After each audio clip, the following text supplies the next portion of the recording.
lights are out and you stumble in the dark. You kept pushing on, but then you went too far. When your ship has sailed and all your dreams are lost, everything is wrong, you feel like it's your fault. Just remember, I will be there for you, baby. Remember, there's nothing out there to get you, don't forget it. When life throws lemons, just call me. Just call me. Just call me.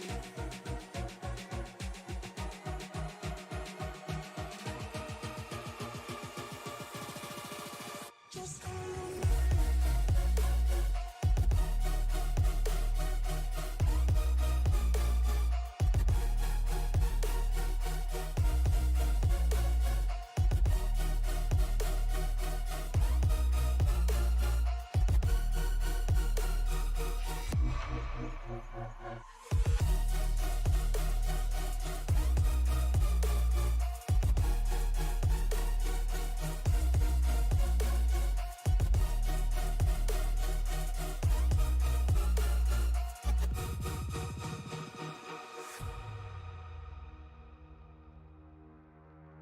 You're stronger now than you ever been.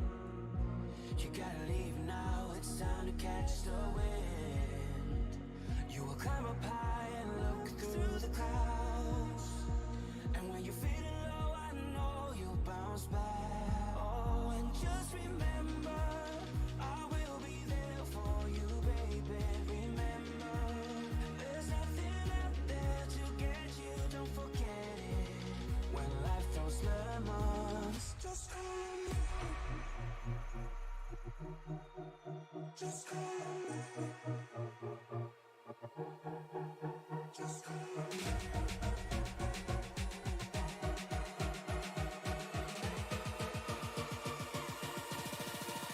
Just call me.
Seems we have lost Alan for a moment. It's going to be a good race tonight. 82-degree track temp as we sit. 84-degree temp outside. This track's going to be tricky for these guys tonight. You know, it's going to be gripped up, but we saw last night in the Xfinity Series where these guys were trying to run the multiple grooves here, and it's going to be fun to watch these guys and see if we can get them kind of putting on the action we saw last night. We saw some slide jobs, we saw some battling back and forth, and it's going to be a interesting run tonight.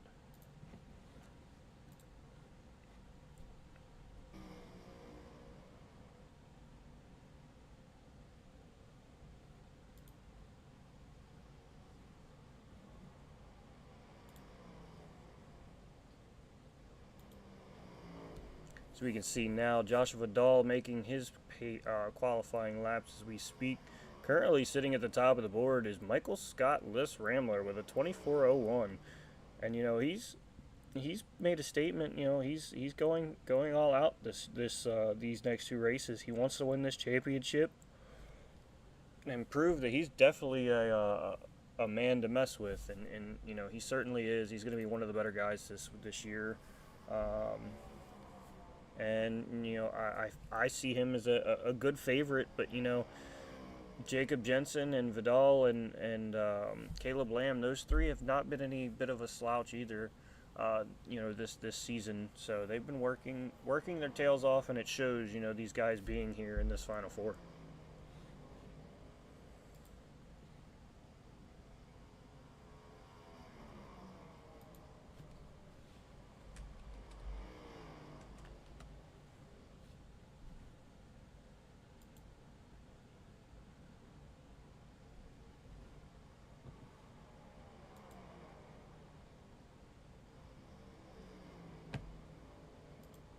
Take a peek here, looking at Jacob Jensen running his line,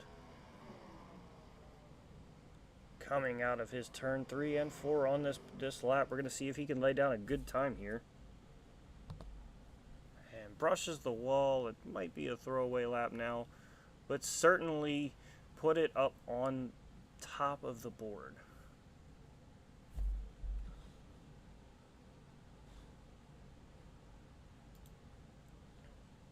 So, you know, tonight we're gonna have race 1. We're here at Iowa Speedway. These guys are gonna battle out. They're gonna get stage points.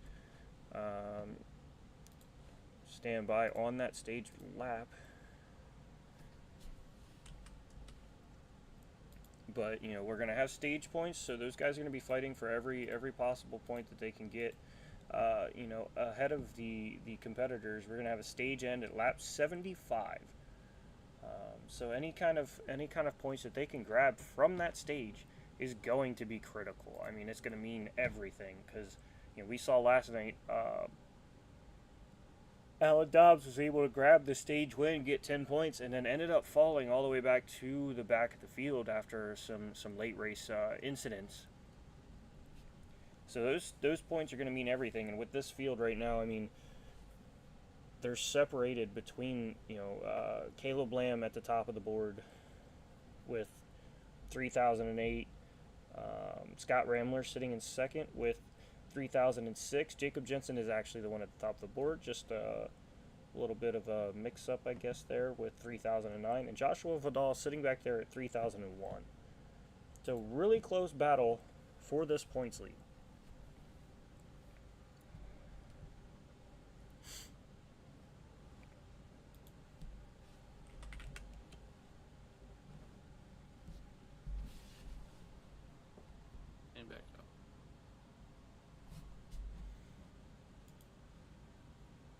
All right, and it now seems that we are being joined by Alan. Yep. Alan, you got a copy? I do. You know. A little bit of technical difficulties, I'm assuming. Hey, look, Spectrum, don't ever buy it. I've got that Xfinity wonderful internet, so that's what I'm. You know, I haven't had any issues, so. Very thankful to them. We're not sponsored or anything, but if Xfinity, if you by chance see this, we'll gladly take that sponsorship. Yeah, sure. So in case you missed it, you know, I was going over what's going on with this playoffs currently. Currently, this is race number 1 of the round of 4. They run 2 races this week here at Iowa Speedway, and then next week they'll be at Nashville Super Speedway to crown their champion. And the 4 drivers tonight will be Caleb Lamb, Scott Rambler, Jacob Jensen, and Joshua Vidal. And, you know, these 4 have been phenomenal all season long, and it's been proven a number of occasions.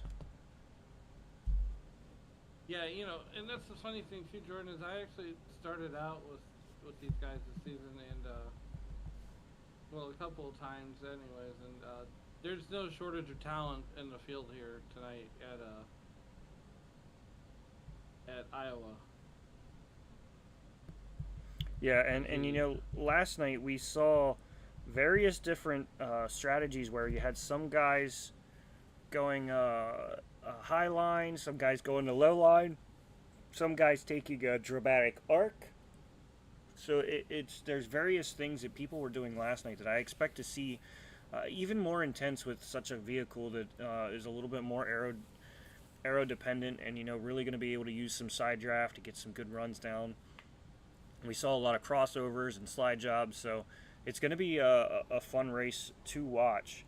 And I mean, I don't see any reason why we're going to be any bit of disappointed.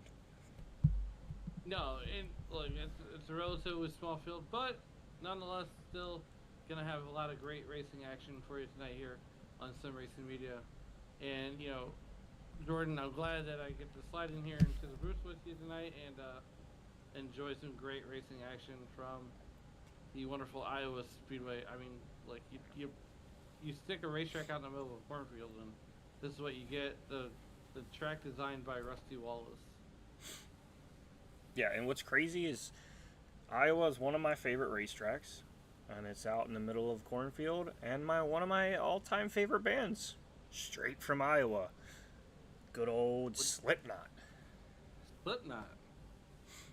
Slipknot fan. What about Stone Sour? You know, I've heard that they sound very similar, but the guy sings more.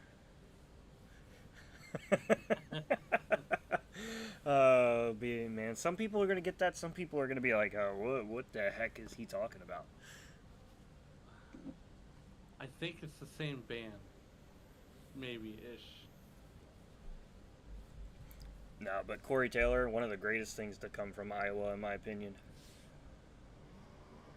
You're not wrong. So we're gonna go over the grid here as we stand. Jacob Jensen's gonna lead them to green, followed by Michael Scottless Rambler. Daniel Krim, Taylor Bertram will roll off row 2. Row 3 is Brandon Stower and Gary Wells. Row 4 will be Jonathan Cogswell and Parker Suppland. Joshua Vidal and Caleb Lamb will round out the field.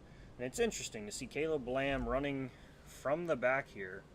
And, you know, he's going to be a little behind, but, you know, certainly not going to be a big worry for him, as he's going to be able to navigate through this field and figure his car out as we go. And that's going to be the big thing, is stacking that notebook, writing down every note, and figuring out what works best for your car. Absolutely. And you know, we got a long way to go here and a short time to get there. But you know, Jordan, I'm ready to get this underway, and I bet you are too. Oh, absolutely. And, you know, if it's anything like last night, you know, we had one of those nights where the guy that finished second wasn't even a playoff driver, but was certainly, you know, looking to overtake the winner last night of Justin Opplinger, who was in that Final Four. And, you know, basically racing for pride to show, like, hey, like, you know, I may not be in the championship four, but I definitely could put my name in that round, or in that group, to say that, you know, I deserve to be in it. But, you know, that's really what I'm looking forward to with tonight, as we're going to get ready to see that pace car make that hard left turn and give the control to Jacob Jensen, who fires off even with Scott Rambler. Yeah, these guys are going to get cranked up to crazy here real quick, as Jacob Jensen is on the inside of Litz Rambler, and, well, they touch, they make a little bit of contact. Yeah, and I look to see these elbows out, especially for someone like Jacob Jensen, who, you know, just missed out of the playoffs for the Xfinity Series, as he gets a little wobble there. You know, just missed out on the Xfinity Series round of 4 by just points. And, you know, he's definitely got a lot to prove for this, you know, as Rambler's also sliding off the corner. Yeah, so this track is just on the north side of Slick. You know, and right now Jacob Jensen and Michael Scott Rambler are matching each other step for step, and not so much throwing haymakers, but you know, the first half of this race, you're gonna want to feel the car out, get to the stage break, and then crank it up to 11. Yeah, and I mean, speaking of back-to-back, that previous lap they ran 24-21 to a 24-25. This time around, they run a 24-17 by Rambler to a 24-36 by Jensen. And you're absolutely correct there, Jordan. But that's the thing about Iowa is, we're 3 laps in, and I'm sure the folks at home would love to see some live timing going on.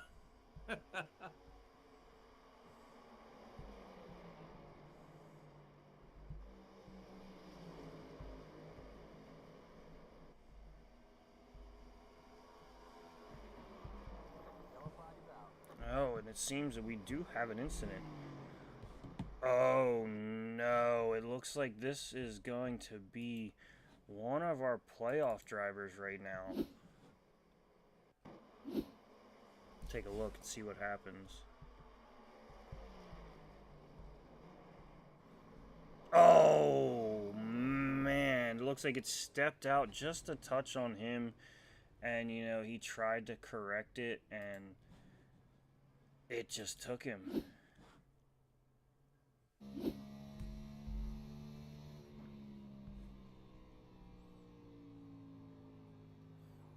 Yeah, so it seemed like he got a little loose, overcorrected, and then from there on, he was just along for the ride at that point. A slide for life, if you will. Yeah, and that's unfortunate, especially for somebody who is currently in the playoffs. As we see now, some takers on pit road. Jacob Jensen, looks like Jonathan Cogswell, Stower, or no, my bad. Jacob Jensen, Stower, Parker, Supplin, and our guy who recently just wrecked, and Caleb Lamb, and that thing looks heavily damaged. Thing looks gnarly right now. Well, that would essentially become a asphalt modified.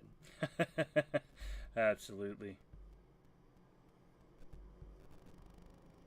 But nonetheless, we are getting these guys lined up behind that iRacing.com pace car, and List Rambler is your leader right now, with Daniel Kramer running second, and Taylor Bertram running in that coveted P3 spot.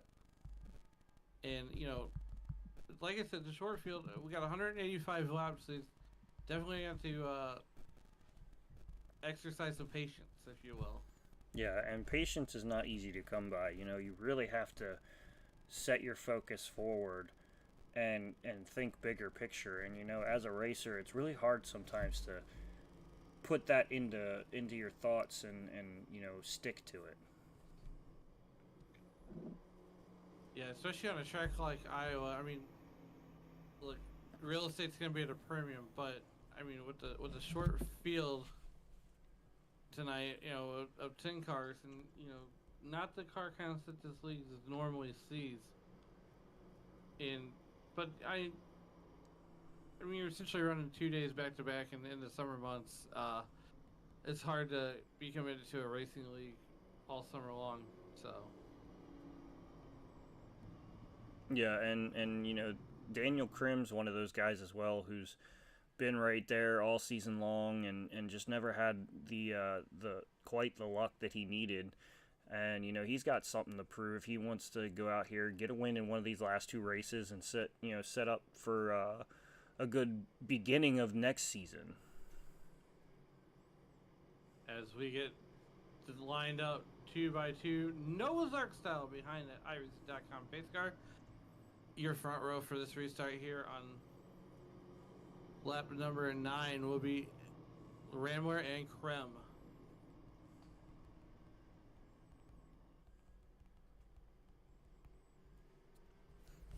Yeah, and with a short field, like the good thing is you make a little bit of a bad call as far as strategy goes, and you're not really that far off from where you are. But the downside is, those other cars in the playoffs have that as well.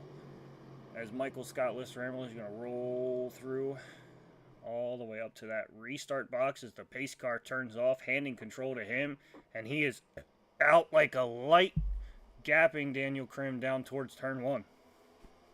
Yeah, like I said, restarting lap number 9, Daniel Crum falling in line behind Rambler, and we're about to get cranked up to crazy here coming down that back straightaway. But Rambler out to a half-second lead, and that's the eyeball test back to Daniel Crum.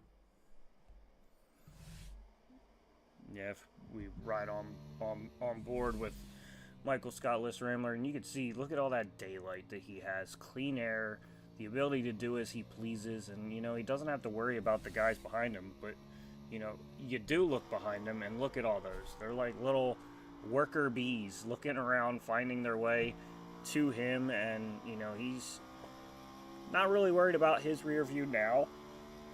But you know, as this goes, if he has any kind of slip up, he's going to be jumped on in a heartbeat. Well, we got a car around, and that looks like it is Brendan's store. Yeah, we'll go ahead and take a look and see what happened there. Yeah,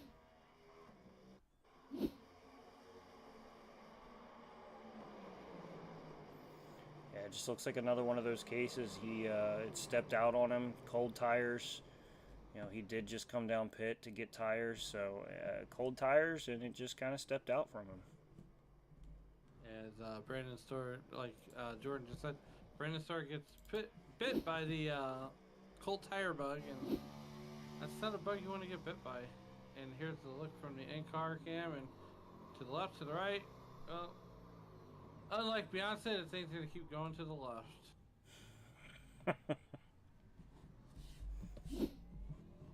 It's a good one there. Hey, To the left, to the left.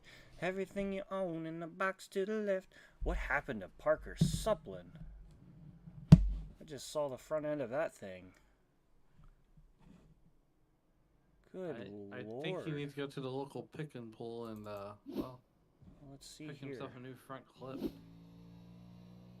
he already have the damage here? Yeah, he already does. That's wild. Does he have it at the green flag? And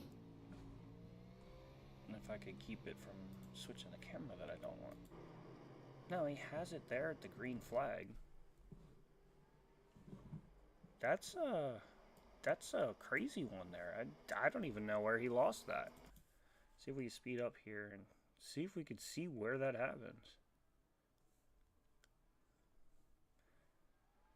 Everything's good and fine. Everything's good and fine.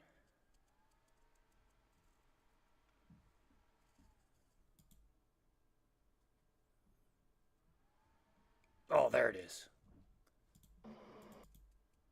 Gets into the wall just a little bit. Yeah, it looks like he came off of turn 4. It stepped out, and the same thing that happened to Caleb Lamb. He gets a little bit of a wobble and finds himself turning hard into the front nose into the wall.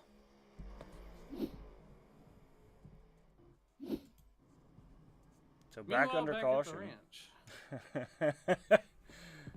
Back under caution for the second time here. You know, I haven't even had a chance to flip on the ticker. Go to flip it on, and then caution comes out. Switch to a replay.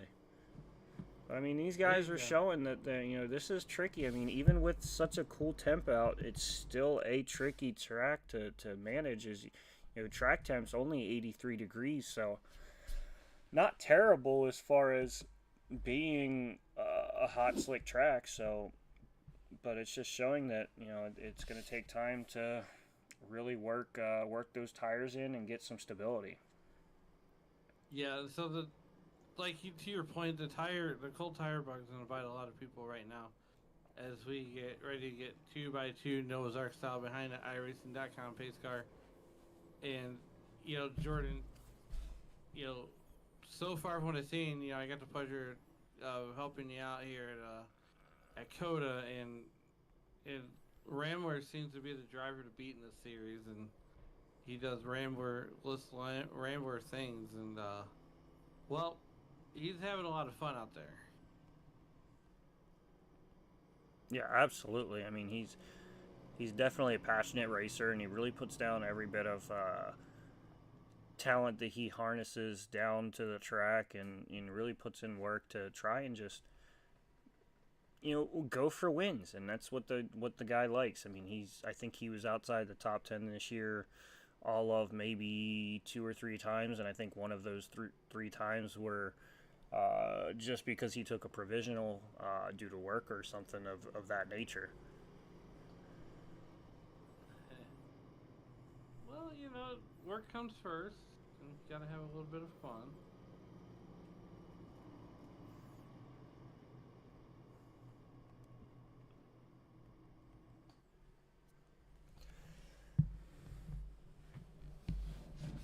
So we're getting ready to go back to green. Michael Scott, Liz Rambler choosing the outside. Daniel Krim to the inside of that beautiful number 57. McConey set up shop. And, he's going to be handed the reins here in just a moment as that pace car gets ready to make that dive off into pit road.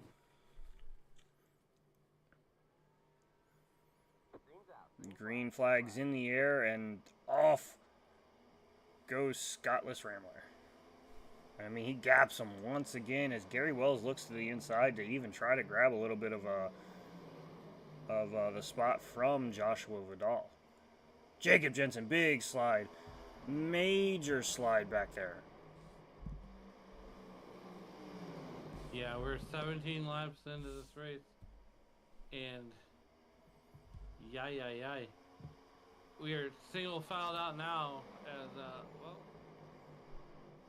Liz Rambler's doing Liz Rambler things. And that he is for sure. He's found a little bit of a gap, and now he's just got to mind that gap. He's got to find his way to the front to stay out front and just kind of maintain the gap from Krim.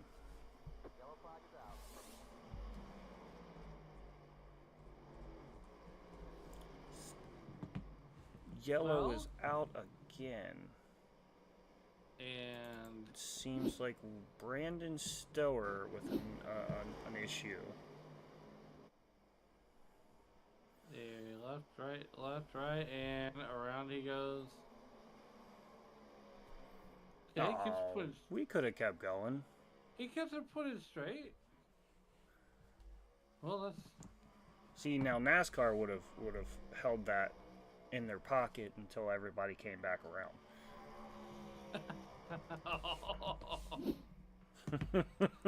Well, I tell you what, there, as we were under the caution flag one more time, the 83 car Brendan Stewart put a little hummus hawk in, not enough Tua on that spin there. Oh, Lord. Hey, I'm here all week, thank you. No, that's one of the ones that I wish would go away by now. I'm gonna keep beating that dead horse until I can't no more. Wholesale pit stops beginning here on lap number 21, as everybody's going to come down, as if cold tires hasn't, plagued these drivers enough. Let's go ahead and put another set of them on. Yeah, and I mean, for someone like Rambler, I mean, he's had them on and have a few heat cycles on them, so he's going to get fresh ones. He knows how to run with them, and Krim is looking to do the same right here. We pop up here. Let's see just how quickly we can get these guys going. Rambler fights off. No battle there. Joshua Vidal jumps Daniel Krim.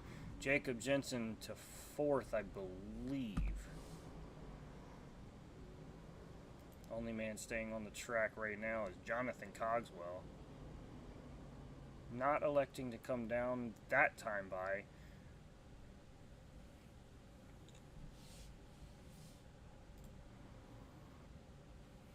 Well, so right now, Jonathan Cogswell comes out of the pits leading this piece uncontested.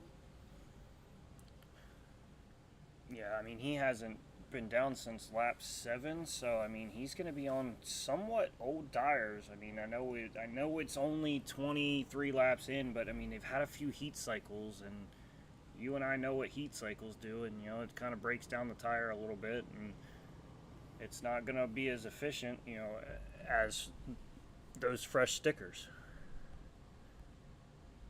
Yeah, and and that's the thing too is well, hey look, sticker tires, Dr. Feelgoods, they all make you look. The sticker tires make you feel all warm and fuzzy inside, and until you get some heat built up into them, you get later to run, then they don't make you feel good and cozy inside. They make you feel yucky and like you got the flu, and so with that being said, you know, you got, you know, get some Dr. Feelgoods and get back on the horse and get after it.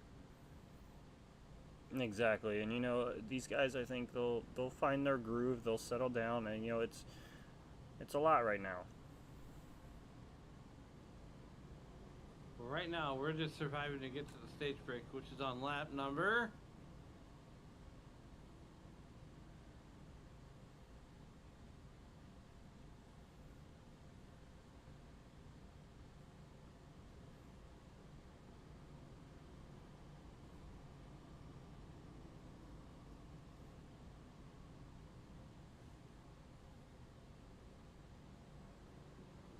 Lined up behind this iRacing.com pace car, and I gotta tell you what, this has been a fun one here so far. 24 laps in to this 180 lap affair. Cogswell is on the front row with Rambler, and Jordan, we're getting ready to get these cars cranked up to crazy here on this restart. Yeah, and it's certainly going to get jumped up to crazy as these laps do wind down. You know, the 50 laps to the end of the stage next time by. And, you know, for someone like Rambler and Vidal and Jensen, who see Lamb currently in a hole right now, are going to want to grab as many possible points at this stage as they can. And, you know, Rambler's looking to take that top spot, get all 10 points. Vidal right there behind, so these guys are going to be able to look and maybe make it a 3-horse race, possibly going into next week if all goes as planned. Yeah, and no one really has the iRacing.com pace car makes a hard left turn. Cogswell with the button, we are down and away, green flag racing here on lap number 26. And I was going to say, you know, no one's really running away with this championship chase so far. Whoa, Rambler makes the bonsai move from the top to the bottom, and second, third, same as the first, he is out front. Yeah, Vidal really squeezed it in there on Cogswell. Cogswell dropping like a rock, and you know, we said, you know, being on 20 lap older tires than the guys that just came down for fresh is definitely a call for disaster. It looks like Gary Wells was up into the wall. Is still into the wall. And Parker right Suplin. now, if I was Jonathan Cogswell and Dave Regal was in here, he would absolutely short circuit. Yeah, without a doubt. I mean, it's one of those things where too much going on at one time. Whoa, we got a car getting out of state. Oh, caution.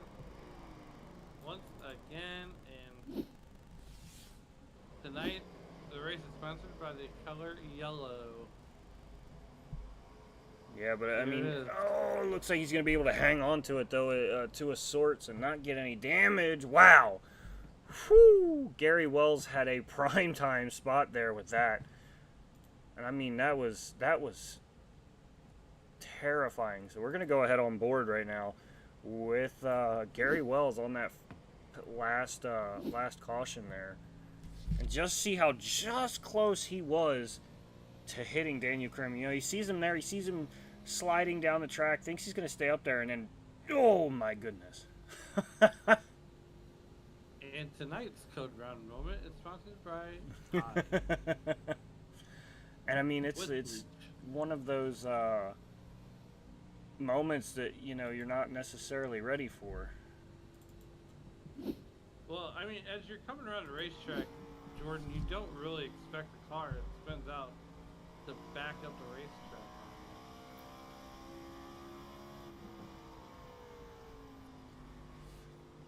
Yeah, if he would have arced just a touch bit more, he would, without a doubt, would have gotten clipped in at least the rear end of the car with the rear bumper.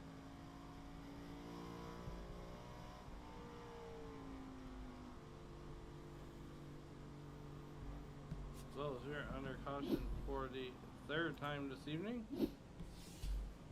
On lap number 30, as we are inching our way step by step, inch by inch, to that coveted chase, or that coveted stage break. Yeah, so down to 40 laps here. So we're getting ever so close to that, like you said, that stage break.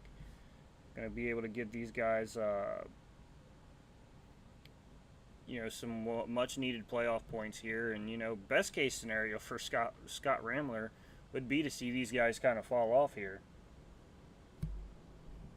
That would be the best case scenario, but it hasn't happened yet.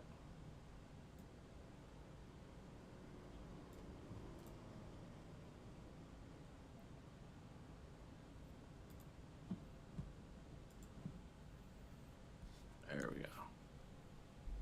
I want to thank everybody for tuning in here and making the XMS of Ricmotech Cup Series here and Sim Racing Media your entertainment destination. As Michael himself said, my volume's a little low, so. Yeah, I just took a little bit of a second to bump that up. Should be fine now. As well, we're gonna get these guys lined up again and List Rambler doing List Rambler things, being out front, and if we get a good long green flag run, he's gonna be gone. He's gonna be tough to beat. In that 57 Toyota, sponsored by McConey's Auto Shops. So, gotta wonder, does anybody have, Didal, I think, would have something for Rambler, and maybe Cogswell if he can keep the car underneath them. Yeah, and I'm looking right there at that black and red 64. Jacob Jensen's been strong all season long, had plenty of conversations with him. Been close to pulling off a lot here, had one win this season, and he's been very close to having several others.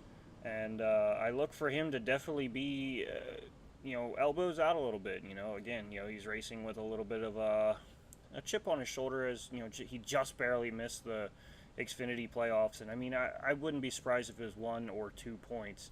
It ended up being a very, very big points battle there at the end of that race in Kentucky. So, he's got a big chip on his shoulder of, he should be in both of these playoff Final Fours. And he's not. So, this is his only shot to get it this year is to go out and perform these next 2 races and pull off a championship. And, as we sit right now, he is the points leader for this championship by 1 point over Rambler. So if he can hop in front of Rambler and, get that 1 extra point, that puts him 2 points ahead. So, every point matters. And you said it pretty good there, and every point matters. You want to get every point. Stage points, race points, it doesn't matter. As we are green flag racing on lap number 33 from Iowa, the house of Rusty built and List Rambler is gone in a way. Might as well say that Rambler, this is the house that Rusty built, but this is the face that runs the place as Scott Rambler heads off into turn 3 with very, very little competition. And Jordan is a poet and didn't even know it.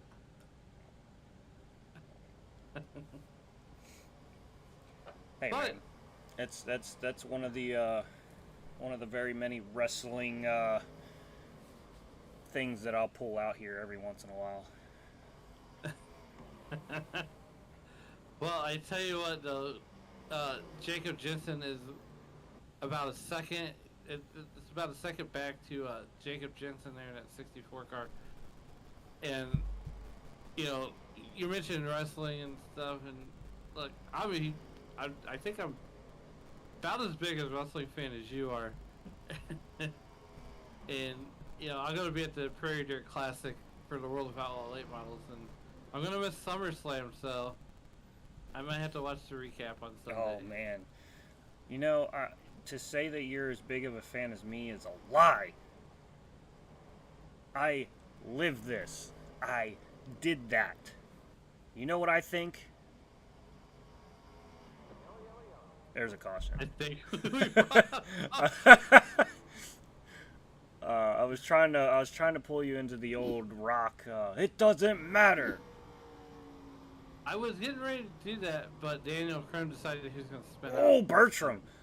Whoo, Bertram having a little bit of a, you know, are we having a battle for who's going to have the brownest pants?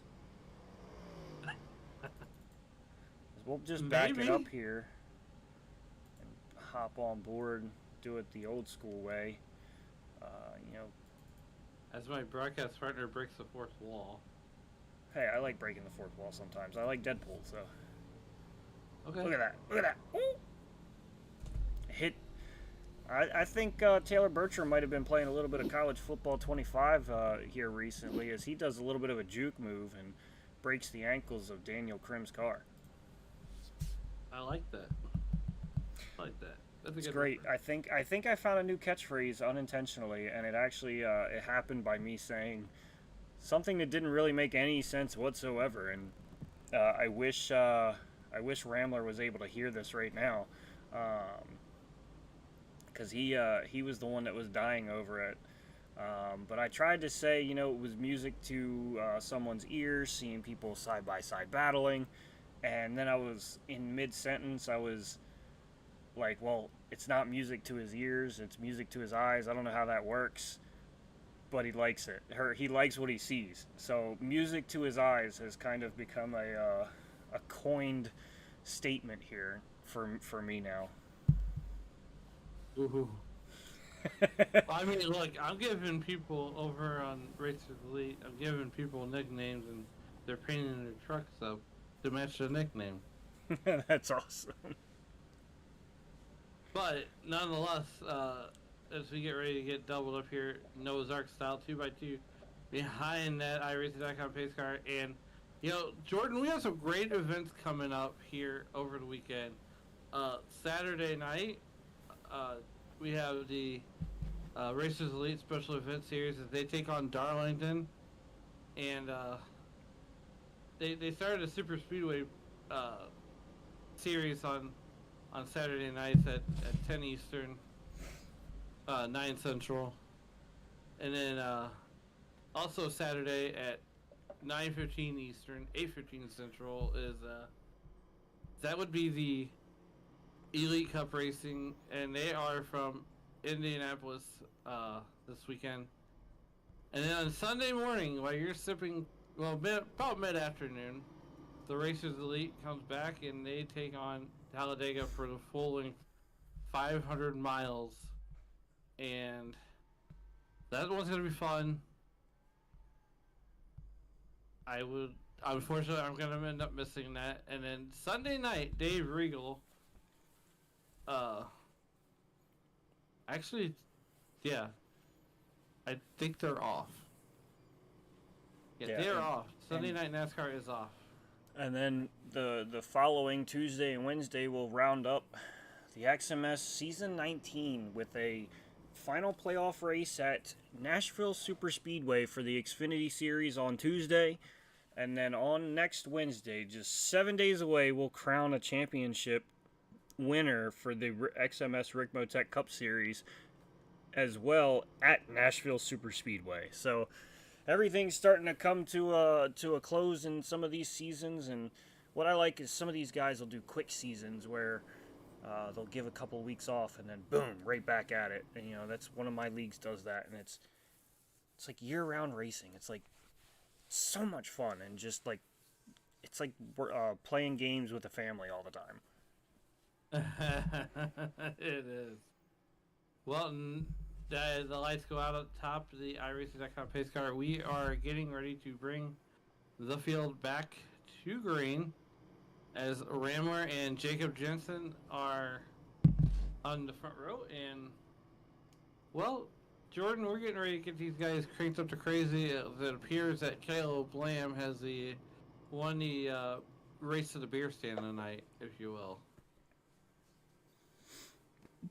Oh man, I was trying to say something and a little bit of a indigestion there. I was getting ready to roll off the ladies and gentlemen, boys and girls. SRM is proud to present to you its XMS. No, I'm just kidding. Nice. Oh man. Taking it all the way back to the New Age Outlaws. Well, nonetheless, the iRacing.com pace car pulls off and hits pit road, and we are back to green flag racing here at Iowa. Yeah, as you see, Ramler gets another jump off, taking off into turn one again and setting sail. But Jacob Jensen a little bit closer this time around, driving up, getting close to that bumper. It just seems like you get to that little bit of a beach ball, but he dives under, tries to stick it down there, drifts up just a touch, gets to that corner. And, you know, later on when these cars get a little bit looser from tire wear instead of just being cold tires, that might cause a little bit of a wobble from the aero being taken off this car. Yeah, and, you know, this is a 1.5 mile track, Jordan. It drives like a short track. And you kind of take the same approach as you would from, say, a Richmond. But nonetheless, you know, you got the top two cars doing their thing, and here comes Vidal trying to be a contender there for that second position right now as Daniel Crum comes back on the track. He's got to blend in with traffic, and these guys are gonna be cranked up to crazy here pretty soon. So we got like a battle right now for well, we really don't have a battle for any positions going on right now, per se. Yeah, Bertram looking to the inside of Cogswell. Hey, look at Parker Suplin. He's found his way to stick that bumper back on. A couple zip ties, a little bit of bare bond, and he's back out there with a full nose. Some Gorilla Glue. Well, I tell you what, right now, Jacob Jensen getting ready to serve Rambler some lunch here. Welcome to Lunch Lady Land as we are on board with Liz Rambler. Jacob Jensen all over the back of that car. You know, so earlier in the season with the Racers Elite Next Gen Cup Series, I ran a car here that may or may not have been painted up like a Waffle House car.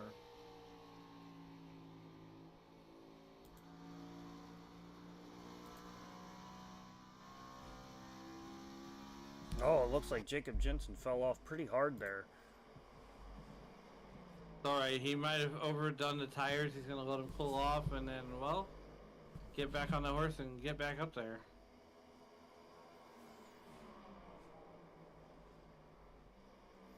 Yeah, and that's going to be a big thing is tire preservation and really you're keeping them at an optimal temperature, not overusing them.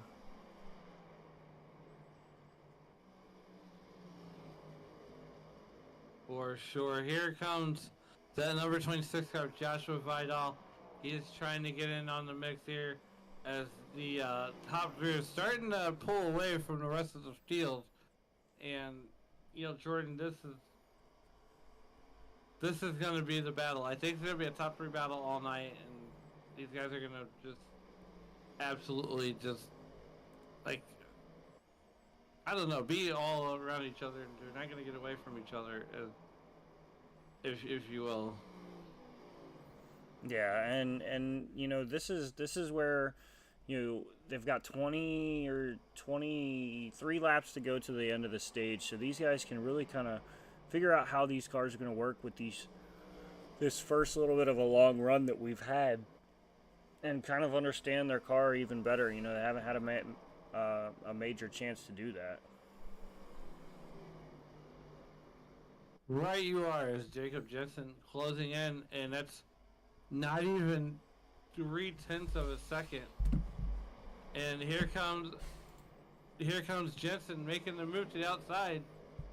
He's thinking about it, and he might bring Vidal with him.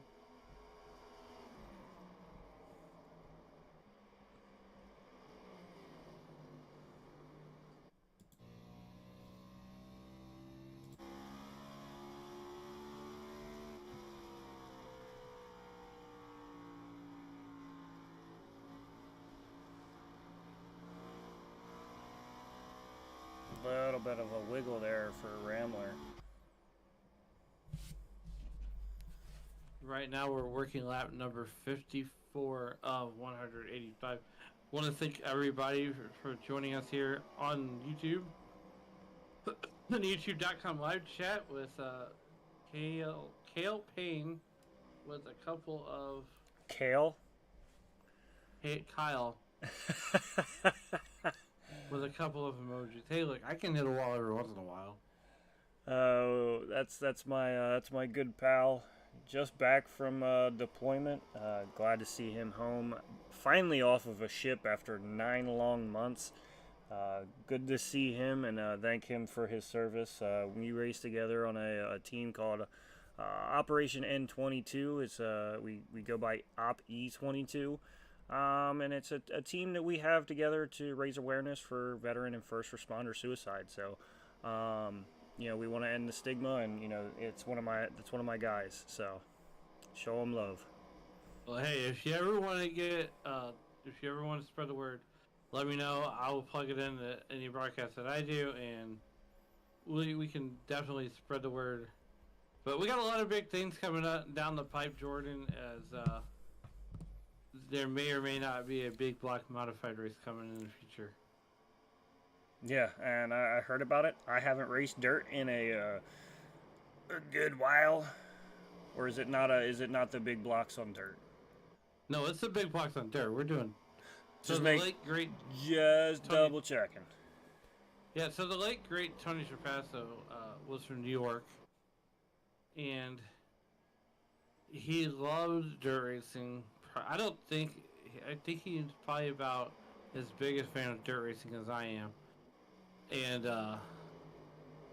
Oswego came out, and then Oswego Dirt came out shortly after this. So Dave Regal and Frank Marchese and company, we're gonna put together a Tony Trapasso Memorial race and race in his honor and do big blocks on dirt, and we're hoping for a good turnout for that. Yeah, and it's going to be great. And you know, unfortunately, I didn't get to meet Tony, but I've heard nothing but wonderful things. And you know, I really wish that I could have been here and met him myself. And you know, it's crazy how quickly all of us end up becoming sort of like a family here at Sim Racing Media. I look at everybody in this business as family, so I can kind of understand how everybody feels, and you know, it's going to be fun to be able to get out there and run around in his memory. Absolutely, and to your point, Jordan, if you have an act for talking and you love to hear the sound of your own voice and you think you might want to try it, give us a shout out and we will get you on the show and let you give us the good old college try. And it worked out for Jordan and myself and it did? Jordan. I'm sorry, I had to try to make a laugh there. And to be honest, I joined and had no experience whatsoever to start. Did my first broadcast, and they all asked me how long I've done it. I said, this is my first one. They said, WTH, how? And I was signed up. I was signed up to be a commentator that day. So I mean, if I can do it, you can do it. I think we threw you on a full-length Talladega race. Nope, it was a full-length Bristol race with 24 cautions. Oh, yeah, that's right. I was actually introduced to Sim Racing Media they were doing a live of YouTube live, and they were reviewing the NHRA game that came out. Ugh. I know, it was rough. Ugh. And I made the joke of the night, and I won a free T-shirt. Next thing you know, here I am. I'm like, I go back on YouTube or Facebook, and I see, hey, we're looking for broadcasters, and so I messaged, I responded to the Facebook ad, and Oh, and I don't mean to cut you off, but it looks like we had an issue with Gary Wells here. Harry Wells having all sorts of problems. Oh, and he's already got problems beforehand. Well, so this is wreck number 2. This is wreck 2 of... looks like he just pulls off, and... That will certainly end your night. Well, so that was a post hit. Let's take a look here, see if we can see what happens. Nope, this is the same. It's all too late. Let's see. Let's see right here. Just jumping through, trying to find some of these little points that help me out. You're good. It's already got a little bit of right front crinkle there, but not sure. Oh, steps off, and he's along for the ride there. And oh, what a hit! Oh, well, oh my lord! Gary Wells takes a slide for life there in that number 87 car. That's an understatement for that. I mean, look, he just saved the track a ton of money on landscaping. Well, he missed a lot of it, though. I mean, look, it's only a 42-inch cut. What more do you want?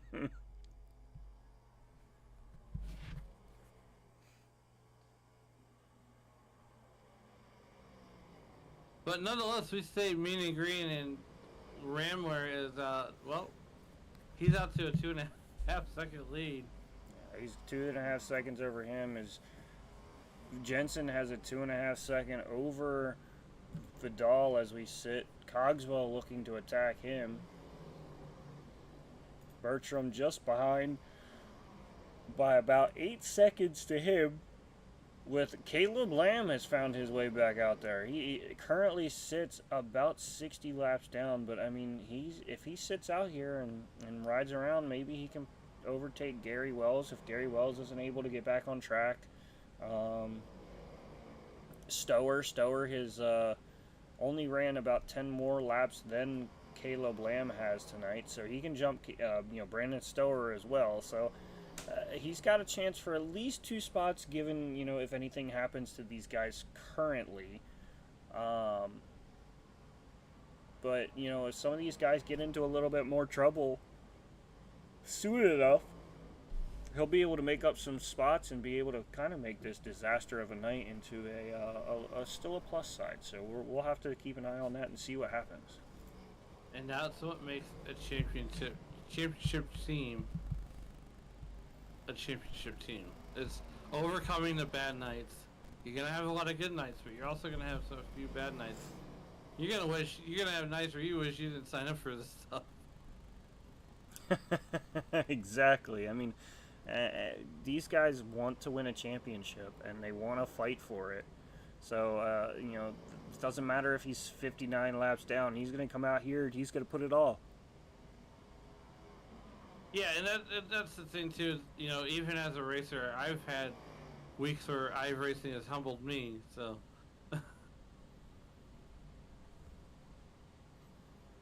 But nonetheless, 3 seconds is what separates first and second. Rambler and Jacob Jensen are separated by 3 whole seconds, and well, I think we got all the gremlins out of the way as far as the caution flags go. Yeah, and as Rambler comes out of turn 4, that should be the end of the stage there. We are crossing over lap 75. There is the yellow flag, and that is the stage. Your winner, Michael Scottless Rambler, Jacob Jensen coming in second, Jonathan Cogswell pulling off the third, Vidal in fourth, and Taylor Bertram rounding out the top 5.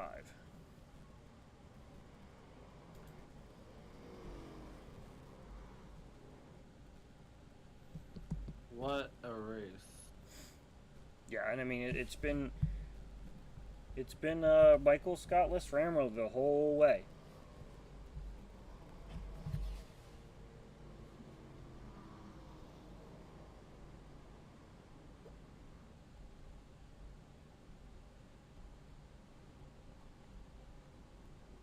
Well, here we are under caution for the stage break here on lap 76. Yeah, and while we're under caution, we're gonna step away for a quick commercial and be back with the rest of the race for y'all. So stand by.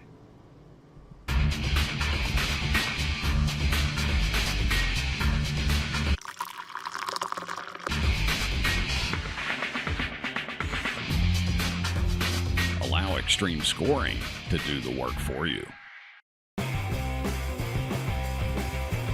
Ricmotech high-performance sim racing equipment. Whether you're just looking to have fun, train for race day, or become a serious esports competitor, Ricmotech has you covered. Hundreds of name brand parts. Support from experts that love sim racing. Trusted by the pros. There's only one place to go, Ricmotech.com.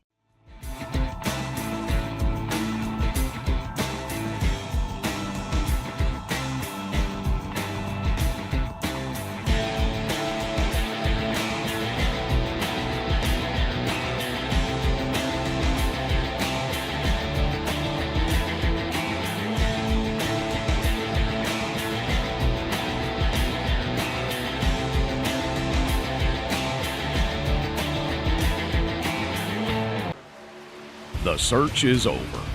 The most comprehensive oval scoring solution is here. Featuring oval playoffs, adjust drivers per round, custom number of rounds, custom playoff points, provisionals, optional win and you're in, custom playoff displays, rookie championships, optional minimum participation, and load those results in seconds. Visit extremescoring.info today.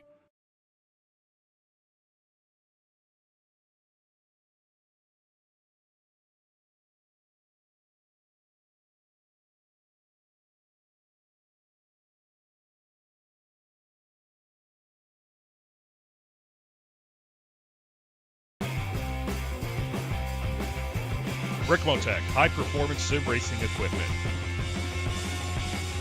Whether you're just looking to have fun, train for race day, or become a serious esports competitor, Ricmotech has you covered. Hundreds of name brand parts. Support from experts that love sim racing. Trusted by the pros. There's only one place to go, Ricmotech.com.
Ricmotech high-performance sim racing equipment. There's only one place to go, Ricmotech.com. The search is over. The most comprehensive oval scoring solution is here. Featuring oval playoffs, adjust drivers per round, custom number of rounds, custom playoff points, provisionals, optional win and you're in, custom playoff displays, rookie championships, optional minimum participation, and load those results in seconds. Visit Extreme. Back here at Iowa Speedway, getting ready to go green as these guys roll through turn 3 and 4. getting ready to watch that pace car make that hard left turn and fire these guys off into the rest of the race here. Michael Scott List Rambler gets a massive jump, gapping Vidal and Jacob Jensen once again, going down towards turn 1 to take control and head off into turn 1 and 2 and run down the backstretch.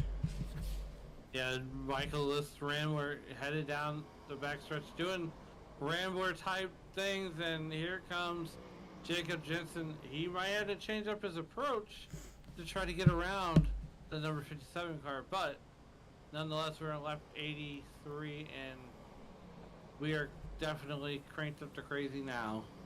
Yeah, and you know, it's going to be a lot more take than give at this point, as you know, you have your 3 of your 4 in the top 3 right now, and you know, Caleb Lamb down there just trying to get every little bit that he can. Is, you know, he's got about 40 laps to catch up to where Gary Wells essentially left the track, but now Gary Wells coming back out is going to make it a little bit more difficult for Caleb Lamb. Yeah, so,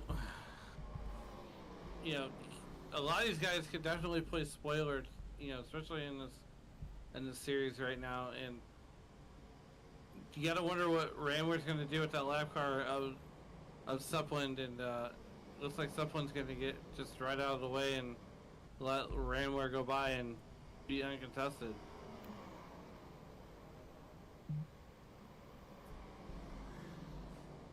Yeah, and that's the thing is, you know, some of these guys are out here and just want to get out of the way. Yeah, and that's the other thing too, is they might be trying just to get through this race, and well, there is our 7th caution of the evening. Yeah. Let's take a look back here. See one name that I was hoping not to see tonight. Again, as it's Caleb Lamb gets into the bumps on the high line, gets a little sideways, does hang on to it. Oh, and there's where he loses it. But ultimately, able to do what Ryan Preece was not able to do and drive away, but, you know, actually got the caution still. Another incident that I see here as well is Joshua Vidal trying to get through Parker Supplin there. Oh my goodness, and it looks like Supplin just kind of took a hard left turn into the rear quarter there. You know, and that's what we were just talking about, was these guys getting out of the way, and certainly that was not getting out of the way. I don't know if... No. I do not know if maybe he got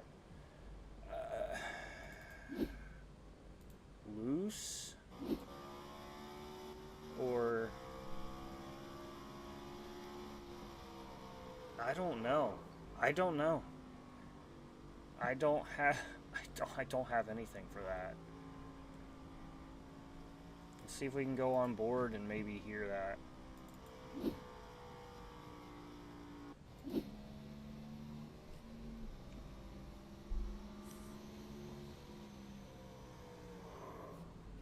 I mean, you see him turn to the left, and it kind of drifts a little bit step out, but that's rather unfortunate. Let's take a ride with Joshua Vidal just to see how violent that hit was.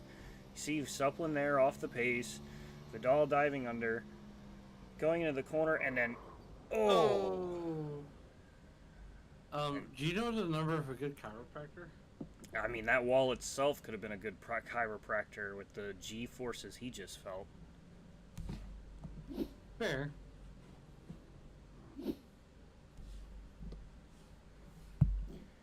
You know, that's exactly what we were saying that we didn't want to see, but, you know, for someone like Caleb Lamb, who's still out here turning laps, you know, Gary Wells gets into another incident.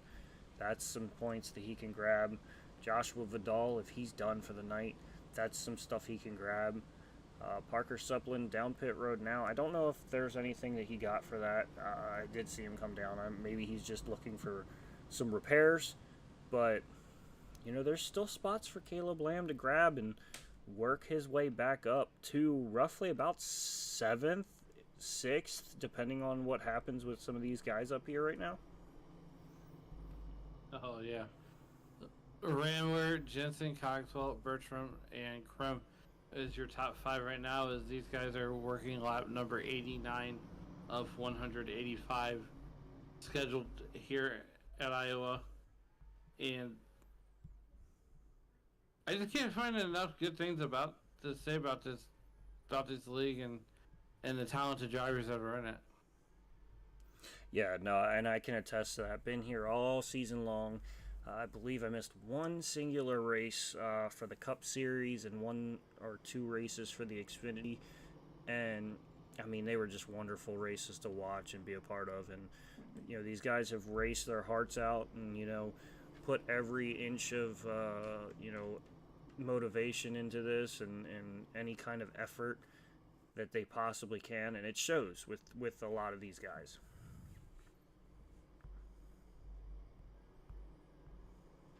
Well, as we get ready to get back lined up, Noah's Ark style 2x2 behind that iRacing.com pace car.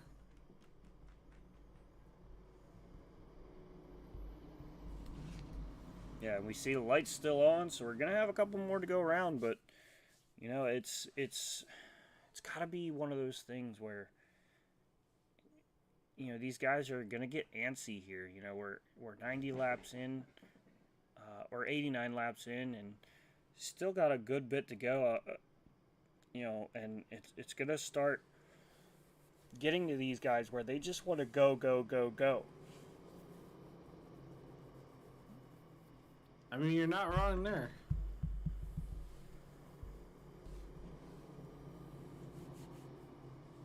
And, you know, this field is definitely thinning down just a tad. You know, we're down to 7 on track right this very second. As it looks like Parker Suplin made his way back out, so that'll be number 8.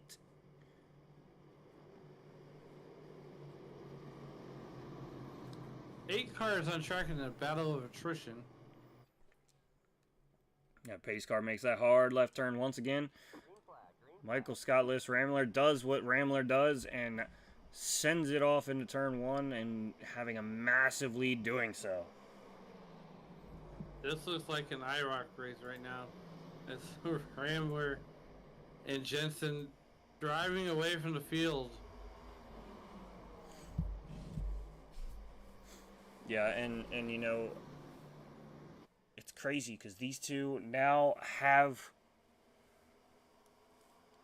a lot more at stake, you know, being just the two guys that are running on the lead lap right now. And, you know, they have a chance to, you know, kind of separate themselves from Joshua Vidal and Caleb Lamb because, you know, Gary Wells only needs 13 laps to basically match where Vidal left track. So, you know, that's going to be another spot for Vidal to fall down. And, you know, Caleb Lamb being 40 laps off of Wells and 32 laps off of Vidal as we sit right now. That's a ton of time that he has to make up.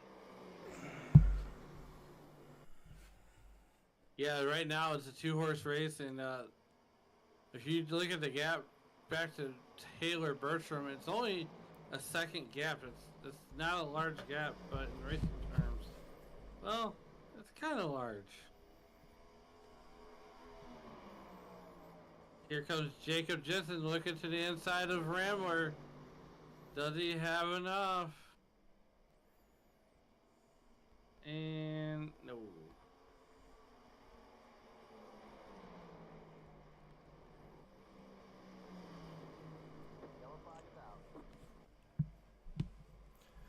Yellow flag back out once again here at Iowa Speedway. This time it looks to be the number 24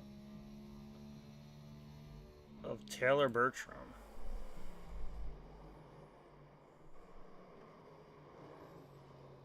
You know, I feel like these guys are playing who can get the closest to the car that's wrecking in front of me. Because once again, Jonathan Cogswell. I mean, watch this.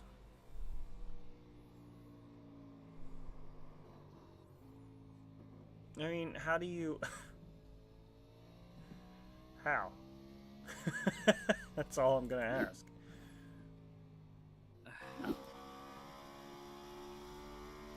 How? Gonna just ride on board here, and you can see how close it was. I mean, that's as close as I think we're gonna see anybody get without actually getting damage from anything. Nobody I think can touch that. So Jonathan Cogswell misses gets the oh so close award for tonight, being oh so close to demolishing his race car. Oh, so close a couple of different times. So you're working lap number 98 out of 185.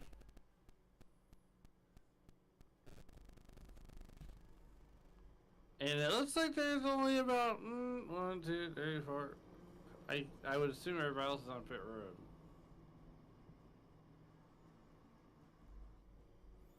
Yeah, as we sit, Michael Scottless Rambler runs in first, Jacob Jensen in second, Cogswell in third, Daniel Krim in fourth, and Taylor Bertram, who was the cause for the last caution, sitting in fifth. Those are your lead lap drivers. Sixth is Parker Supplin, Joshua Vidal in the pits in seventh, Gary Wells in eighth, Caleb Lamb in ninth, and rounding out the field for tonight is Brandon Stower sitting in 10th and out of the race. And that is your winner of the race to the beer stand.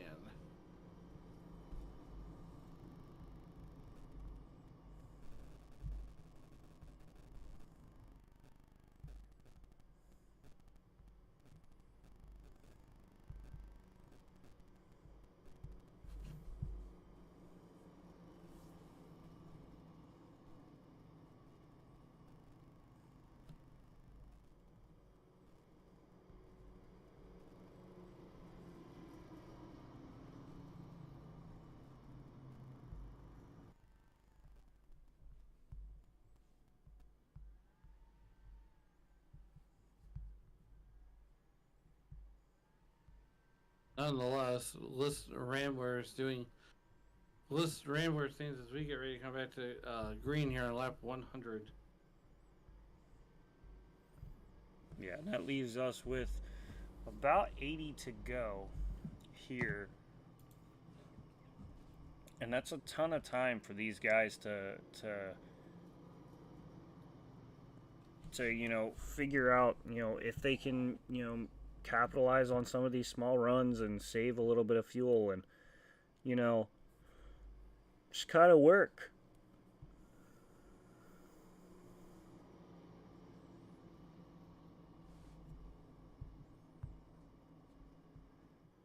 We get lined up 2 by 2. We're getting ready to get lined up 2 by 2 behind the pace car Noah's Ark style.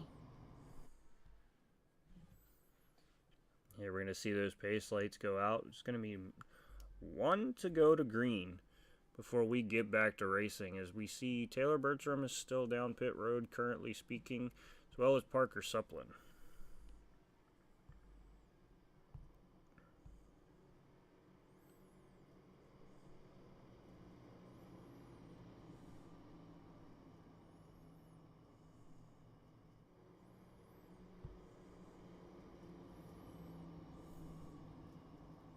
Well, the iRacing.com pace car is got the field doubled up 2 by 2, and it looks like that we are, down to about 5. Yeah, currently 5 cars on the lead lap as we speak. Parker Supplin finds himself just 1 lap down, so he's the next closest. Joshua Vidal sitting about 14 laps down. Gary Wells 18, Caleb Lamb 59, and Brandon Stower 80. It's a long ways. 80 laps down.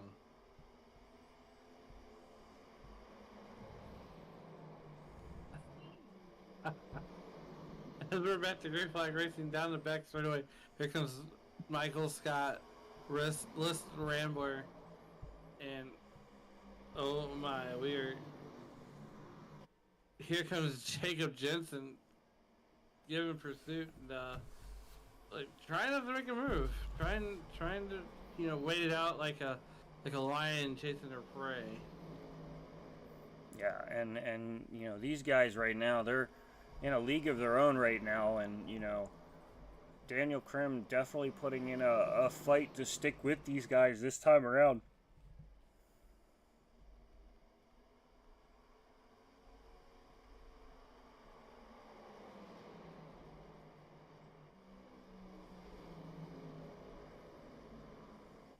And these guys are getting cranked up here, putting that on 11, and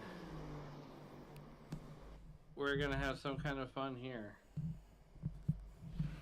Yeah, and Jensen's really trying to push here to get to Rambler, because the more that this goes on, I think it benefits Rambler, as Rambler definitely has shown the long run speed to be able to gap these guys.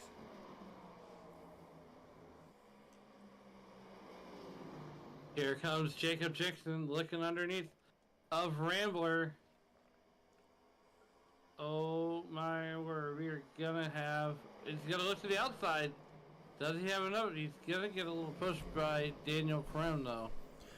And number 47 car. And the thing that we've been seeing is guys try to dive in, doesn't work, and then they go to the top and try to arc it a little differently so they could try to pull a crossover. Normally you get the guy in front of you, he hits you with the slide job, and then you do the crossover, but it's almost like they're trying to basically set up their own crossover by essentially kind of letting the guy slide up the track in front of them, not necessarily doing a slide job.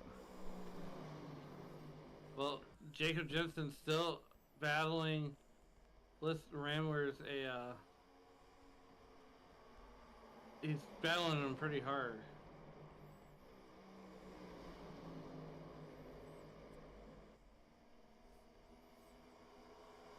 Jacob Jensen looking underneath once again. Does he try to make the move? And Rambler gets such a good turn forward that almost, Jensen's almost got to beat him on entrance.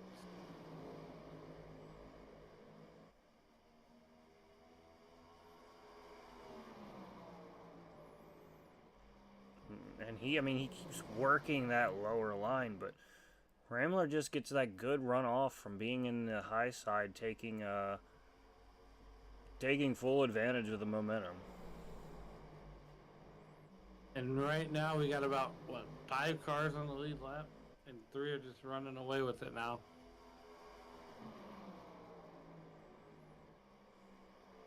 And I believe we got about 70 to go, right? Yeah, sitting around 74 to go. Plenty of time for these guys to figure out. Definitely going to have some kind of pit stop as long as we stay green. Have some kind of pit stop in between here and here in the finish for these guys to get to the end.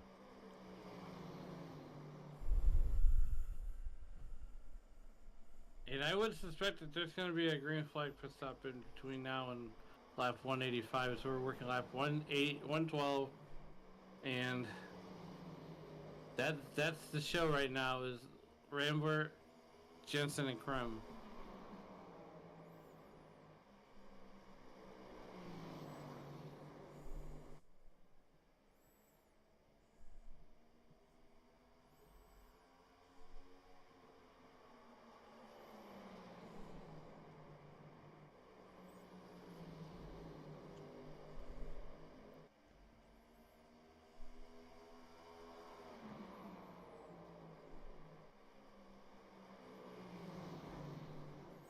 As you see Daniel Krim entering the fold just a little bit there, pulling on Jensen, and you wonder if that has to do with a little bit to why Jensen's fallen off just a touch too. Maybe gotten kind of pulled back by Daniel Krim, being in his draft.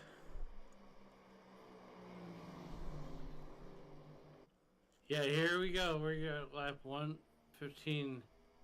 We're getting ready to put lap 115 or 114 in the books. Lap 115, and well, here comes Daniel Krim looking to make a move on Jacob Jensen to the outside, and it looks like, you know, here in the middle part of the second stage, it looks like they got this figured out, and you know, it came at the expense of well, we got 4 or 5 cars left on the lead lap, but nonetheless, it looks like these guys started to figure this out.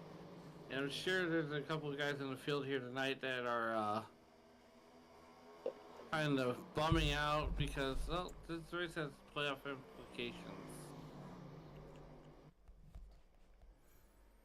Yeah, and right now, the two that are basically begging for literally anything to happen are going to be the 51 back here in 9th of Caleb Lamb, who's just basically trying to hang on here and maybe grab some spots by some unfortunate people. And right behind him, Joshua Vidal as well, just praying and hoping for some kind of help. Well, if Caleb Lamb had a voodoo doll, that would be awesome for him, as Vidal is some 15 laps down here and running in 7th. So either way, no matter how this shakes out, you're still going to get the top 10. You're still going to earn the top 10 points. Yeah, and I mean, that is the plus side to this is, you know, Caleb's not falling too far out. You know, being able to still grab a top 10 here with the smaller field tonight, but I mean, it's still going to make it a difficult uphill battle for him next week. I mean, don't forget, next week is championship week here at the Ricmotech Cup Series and the Xfinity Series as these guys close out their season, and I imagine it's going to be a quick turnaround and we're going to get right back after it.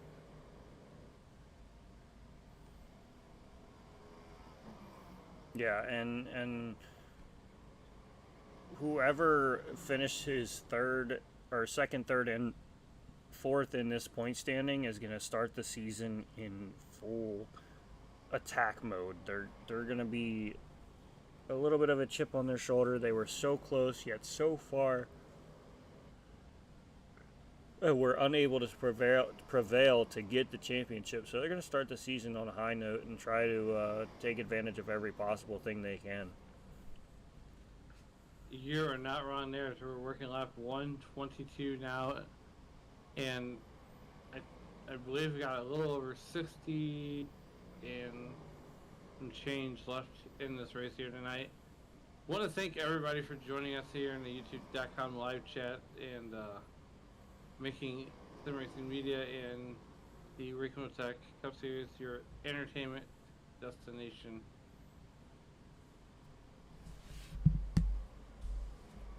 As once again, we want to remind everybody, we got programming, Jordan, 6 nights a week here on the channel, and you know, great leagues like the one you're watching here tonight, and from the Iowa Speedway, and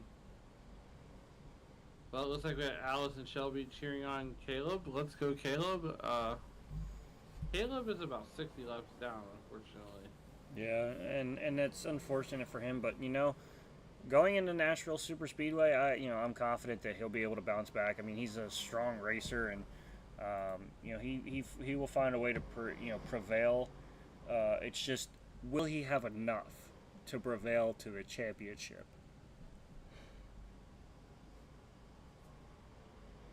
But looks like we're at lap 125 of the 185 scheduled. I think we're right around that 60 lap mark.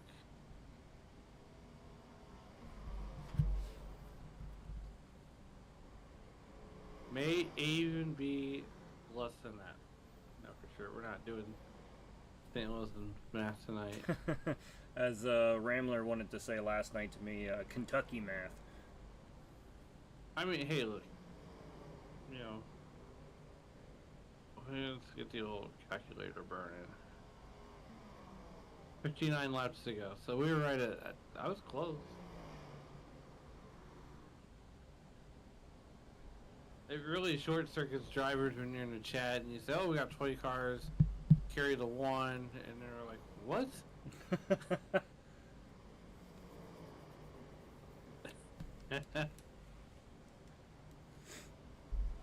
58 laps to go here, and right now Ramler's off to a 2-second lead over Jacob Jensen, who was your pole sitter essentially. And looks like showing Gary Wells crashed on the live timing. Yeah, we're gonna go ahead and take a look at that for the time being.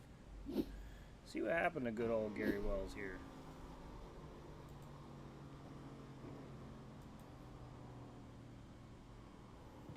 Oh, trying to get it woed up and hang on at the same time, and it just did not work for him.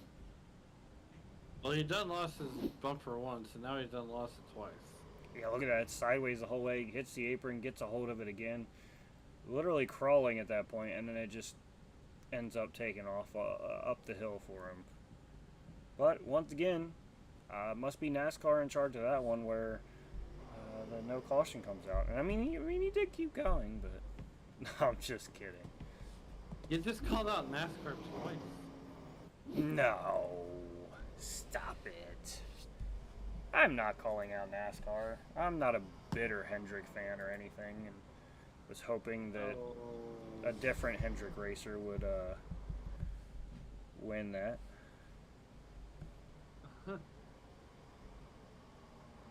Man.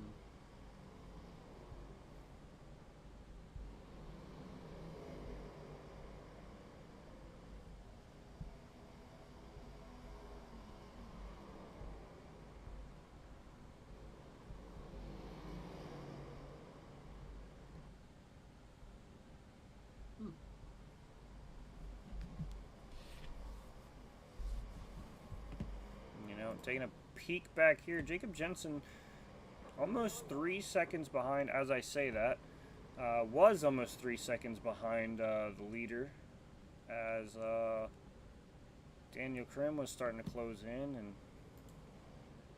now it seems like we've had another incident. Take a peek here.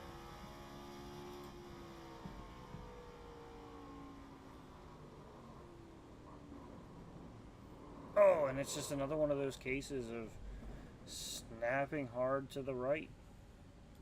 As we see here, our leader passes through there.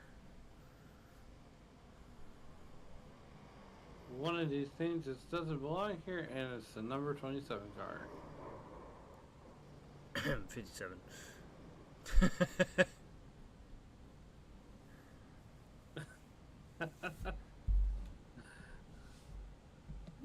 Alright, he's going to just take it right to the pits, get a nice little tow, and that leaves us with 4 on the lead lap right now, and they're going to come down and get those Costco pit stops. I say that as Daniel Krim thinks once, twice, 3 times, and then finally decides to come down pit road. Did you just say Costco? Yes, I did. Okay. Look, if you hear it on Tuesday night, I hope you're not copywriting that. What? Costco. Costco. Wait, someone says that too? No. Wait. I don't want you to copyright it, because I might use that one. Oh, well, yeah, I mean, as long as you don't say music to my eyes, or to his eyes, we won't have any issues. I mean, you can say Sam's Club pit stops, if you want. It doesn't have the same ring to it. Well, everyone says wholesale, but, like, where do you get your good discounts? Costco. This might as well be a discount pit stop. The discount double check. Or, yeah, that's it. Discount double check from, was that State Farm? Yes. Like a good neighbor, State Farm is there. Oh, man.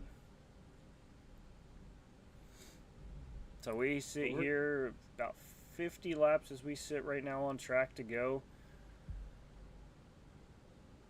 And it's been all Michael Scottless Ramler. You know, Jacob Jensen, you know, worked his way up and challenged him and then fell back. Daniel Krim found his way up there a little bit. But, you know, all in all, Ramler has been showing that he wants to win this championship and is going to go out there and shine as bright as he can. Well, if anybody out there in YouTube land wants to bring the Tony Trapasso Memorial booth a chocolate milkshake, I'll gladly accept that one.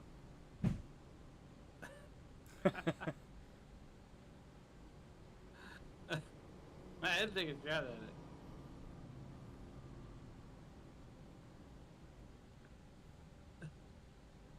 So, you know, our good buddy Angel just, you know, got engaged this weekend to his longtime girlfriend. And first off, congratulations to Angel, and if he's watching out there, just remember the 3 rings: the engagement ring, the wedding ring, and the supper ring. But May the odds ever be in your favor. right.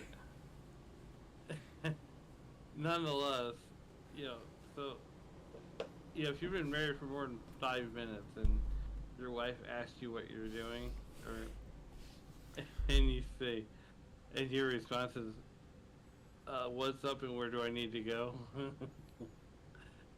Or when she says, hey, are you thinking about going to the store? It really means you're going to the store. I should have went and got the milk.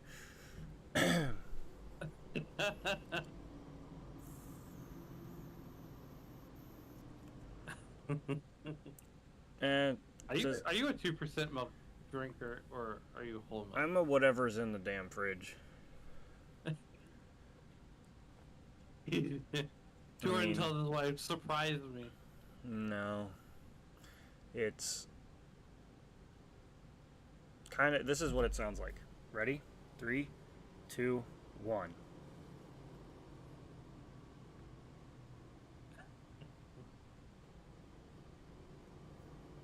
End scene. Nothing. Yes, that is, and you know, sometimes it's better.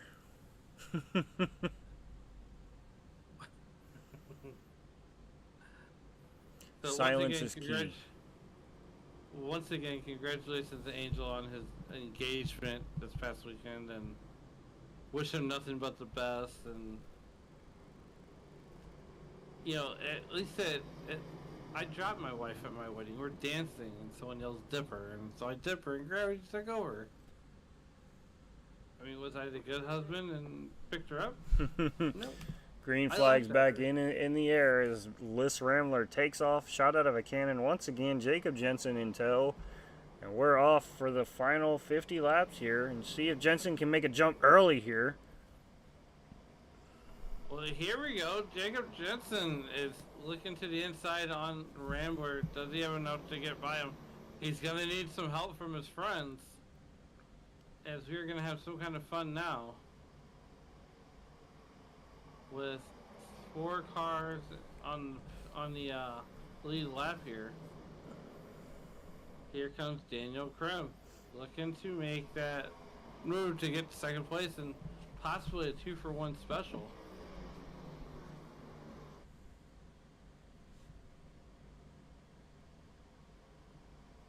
There's your top 3. It's the eyeball test for your top 3 as we're working lap 140. 49 laps left here in this one, and we want to recognize everybody who has made Sim Racing Media and the XMS or Ricmotech Series your entertainment destination here on a Wednesday night.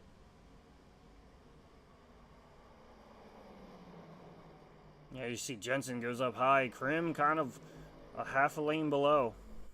Looking to try to make a jump here, but none of these guys are really able to make any kind of move forward. I mean, other than stepping away from Taylor Bertram, these guys have kind of hit like a kind of a dead stop here.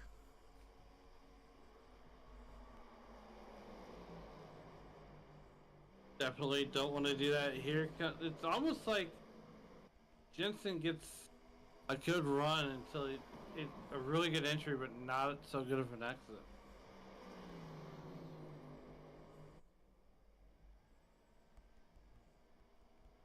Working lap 143 here, just under 48 or 38 left in the book.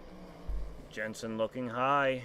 Gonna get a good run off. Gonna be right on the bumper, but I had that little bit of a wiggle, kind of set him back a little bit there.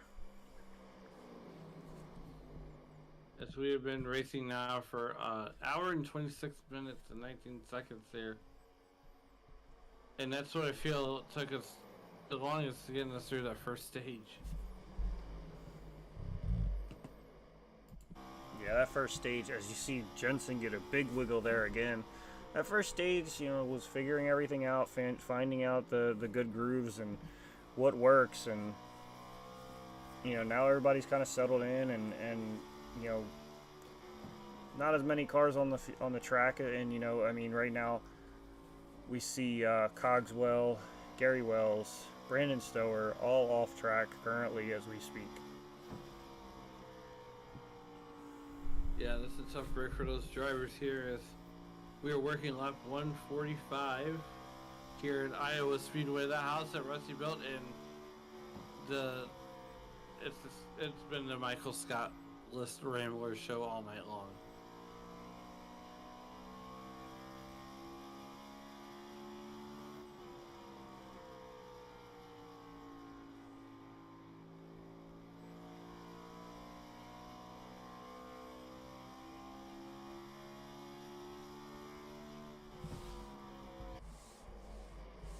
Oh, as we come back out to the live picture, the wider picture, that is the eyeball test all the way back from Jensen to Krem, and that's a good 2 seconds. As it's only a half second back from Jensen to Ramler.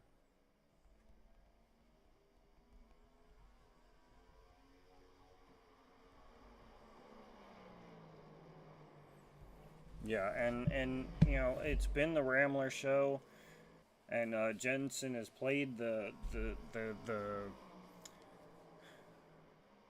wow, train of thought left, and it's not in the station, and it's going to return eventually, but it's going to be several hours late.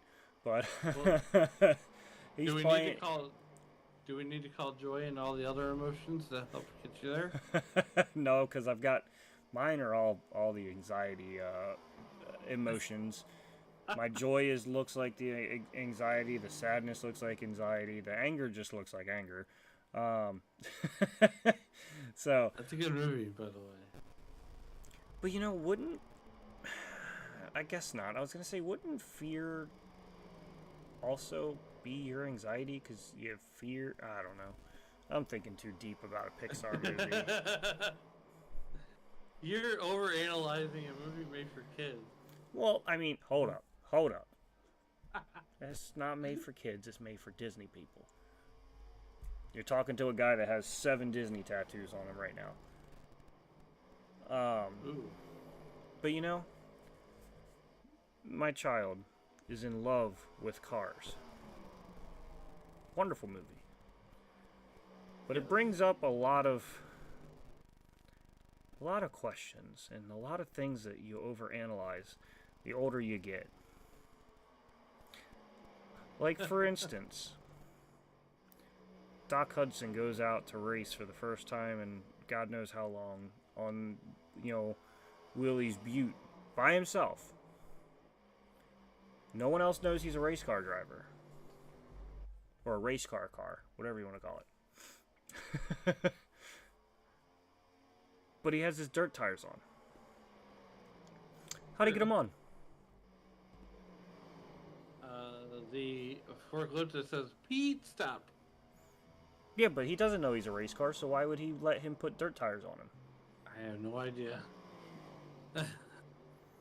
How does a car die in Cars? Doc Hudson dies, but obviously people in Cars 2 talk about, I can replace an engine block. So what is the actual death of a car? World may never know. You can replace a battery. That's what I'm saying. Meanwhile, go watch it, and you'll see plenty of loopholes. As we're going to cross the line, completing lap 154, going to lap 155, leaving us with just over 30 laps to go in this race. As Jacob Jensen still looking at that high side, trying to gain some momentum on Scott Ramler here. Well, now my head hurts because now I'm never gonna watch cards the same way. Oh yeah, no, trust me. My favorite one is, you know, the two twin Miatas, and they come up and turn on their Oh, yeah. headlights, and you Yeah. get the innuendo, but when everybody does the wave in the crowd, they all point their nose up in the air and put their headlights on. So are they, you know, doing that? I'm telling you, man, if you go back and watch it and just think of everything in a logical human sense, you'll find a lot of things that you start thinking about. Especially, you know, for me, I've watched it probably 100 times in the last 48 hours. Not possible, but you know what I mean.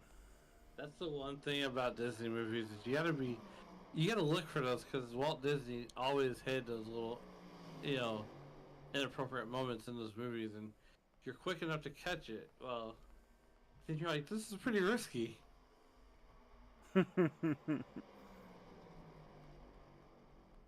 Meanwhile, back at the ranch here, Back at the cornfield.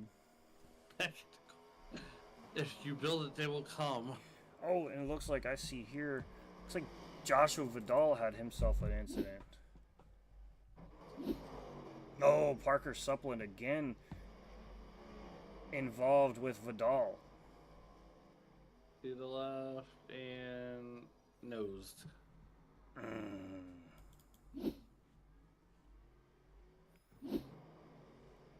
Yeah,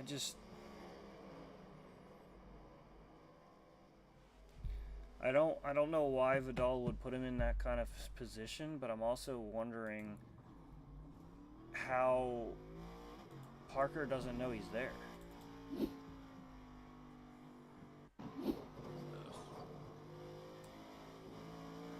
That's insane. Yeah, that's very unfortunate. Ouch.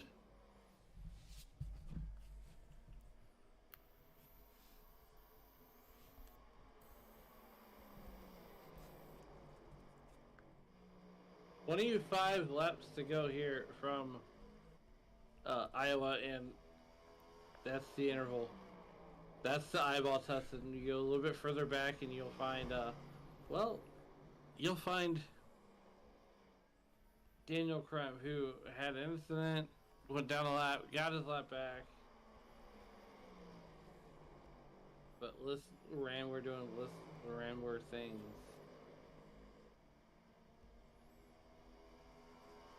It looks like Joshua Vidal has left the pit road.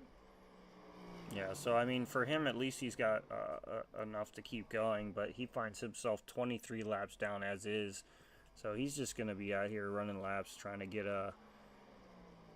keep himself in a good positive mindset as best as possible. Yeah, and you know, like we said at the top of the show, next week is championship week at Nashville Super Speedway, and there's going to be a whole lot of storylines, Jordan.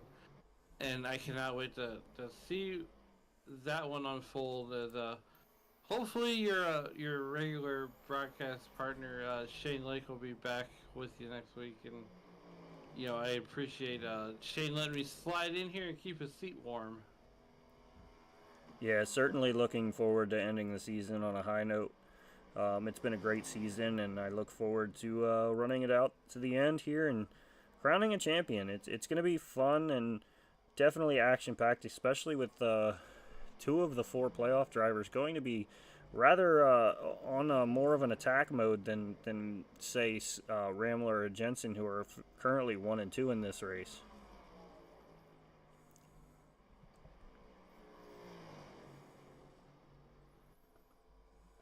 "21 laps to go, and it's been all Rambler all day long.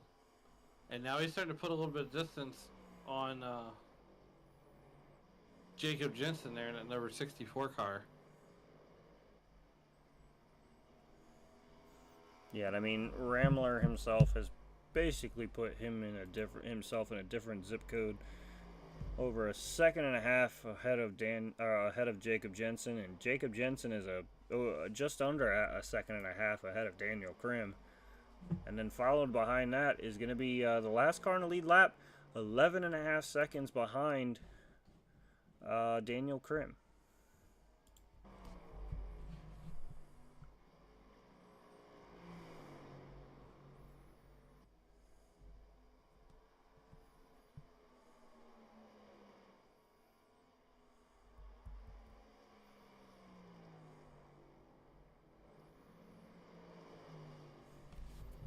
Well, nonetheless, I say nonetheless a lot.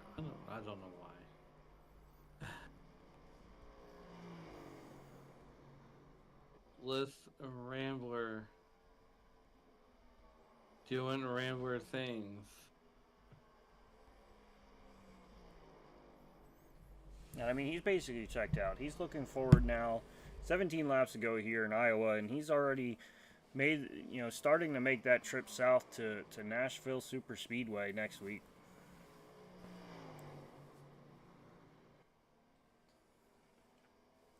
The boys back at the shop, they're just going to go ahead and load up that car that they're going to unload there at Nashville. They're already headed down there. They're going to load this one up on the other truck and take it back to the shop while, Rambler gets that private flight all the way down to Nashville.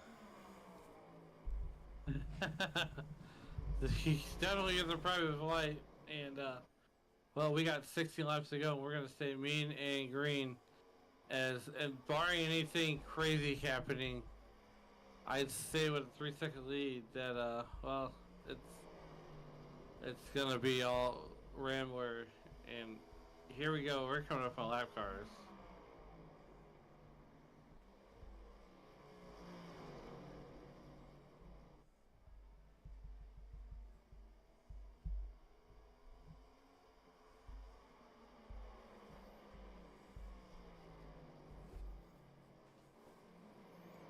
Yeah, and this is the one that go. makes me anxious, is the 4 of Parker Supplin, because he very easily has been, and he's been in some incidents here, and if Rambler's, he's got to make this quick and easy, and pray that Parker keeps a hold of it.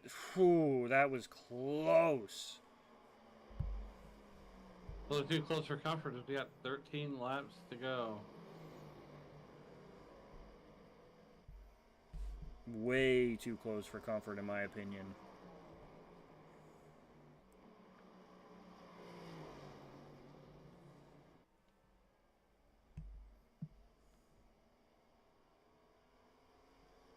Twelve laps left here to go from Iowa, and oh my word.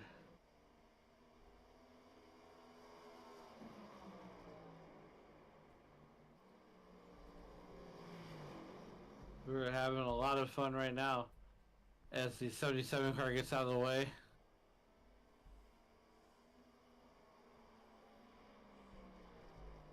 $11 laps left to go here from Iowa Speedway.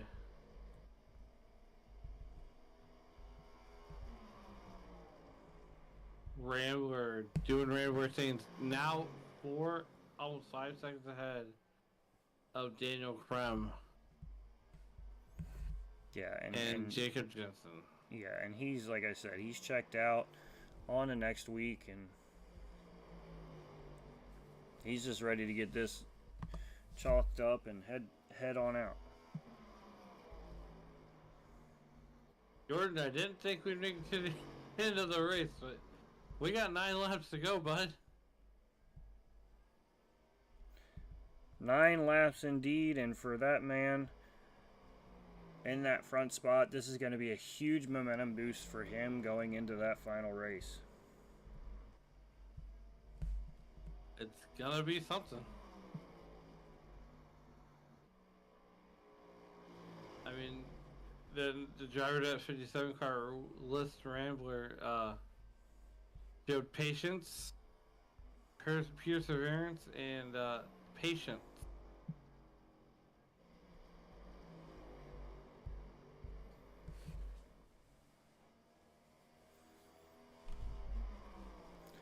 Yeah, and I mean, at this point, he's on cruise control.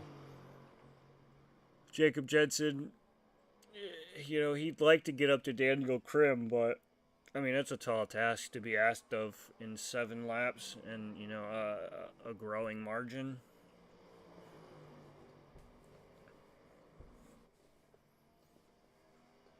Seven laps to go. Here comes Rambler.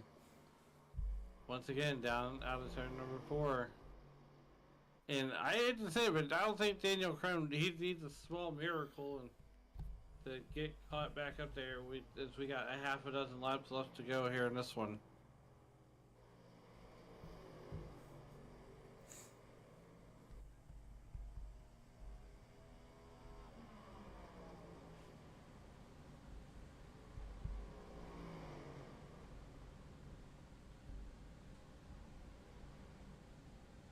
Five phalanges in there, 5 left to go for Michael Scottless Rambler.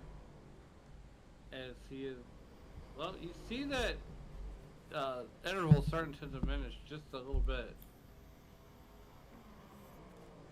And, obviously, yeah, I mean, 4 seconds is way too much for them to overcome. So he's just going to manage that gap and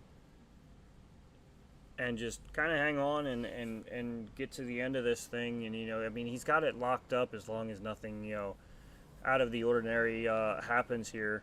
He's got it locked up. Everybody's pretty locked in the positions that they currently are. You see Caleb Lamb did get over Gary Wells here. So he finds himself just ahead, but going to fall short of getting past Jonathan Cogswell. Going to be about 2 laps short of that.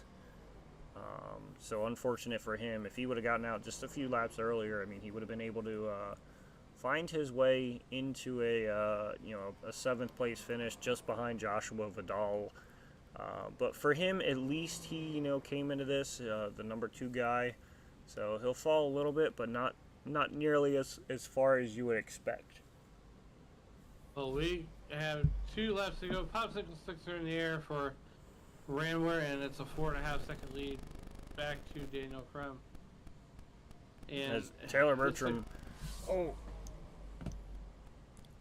please say green. Oh.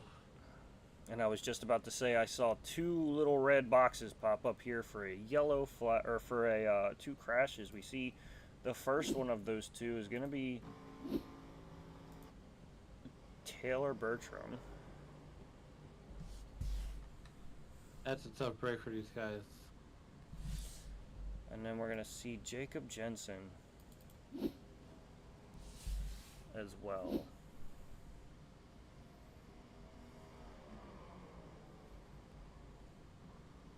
And to the left. Oh. Right. Oh. That's a massive hit. Wow. He's going to need a chiropractor after that one.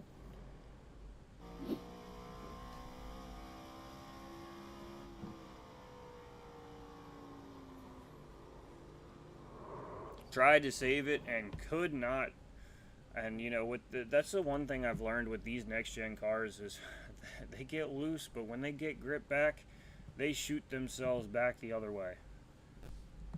They do. Well, that's going to trigger Ricmotech overtime.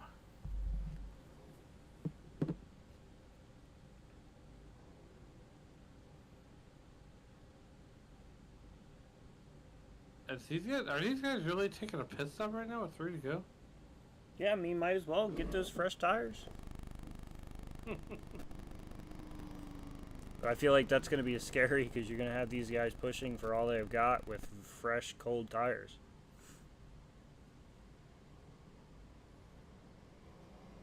Well, I know Daniel Crum is riding in that 2nd position going, hey, Michael, when can I win one? And then Michael's going, well, if I let you win, now how am I going to win?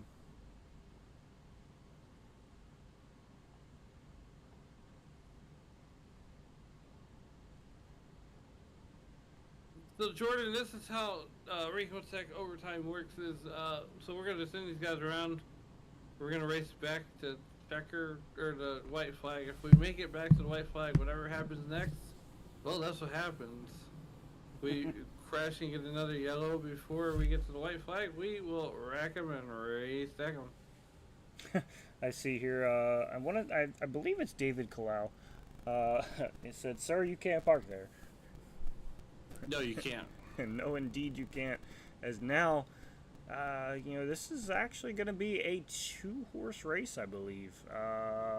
Taylor Bertram might be the lucky dog here. I'm not 100%. We'll be waiting on that to see if Taylor Bertram gets the lucky dog here. But if he does not, we will only have 2 cars on the lead lap here with Daniel Krim and Scottless Ramler. That is insane.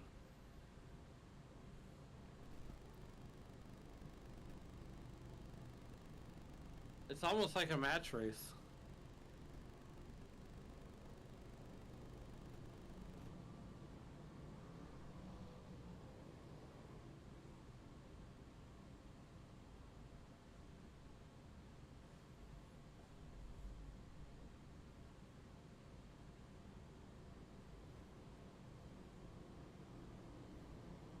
As we get ready to get lined up 2 by 2 behind that iRacing.com pace car Noah's Ark style.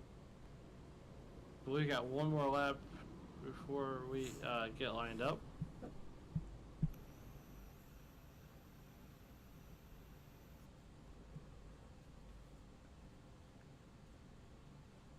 Yeah, and I'm gonna assume that no, we are indeed maybe not getting a lucky dog. Vidal will take the wave around and get one of his laps back, but would still be 23 laps down. So we are going back green with a 2-lap shootout with 2 cars for the race win. Oh boy.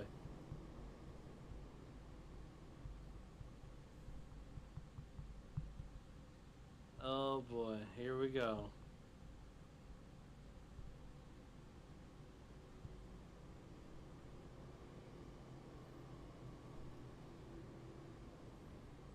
Here we go, 2 laps to go to decide the race here.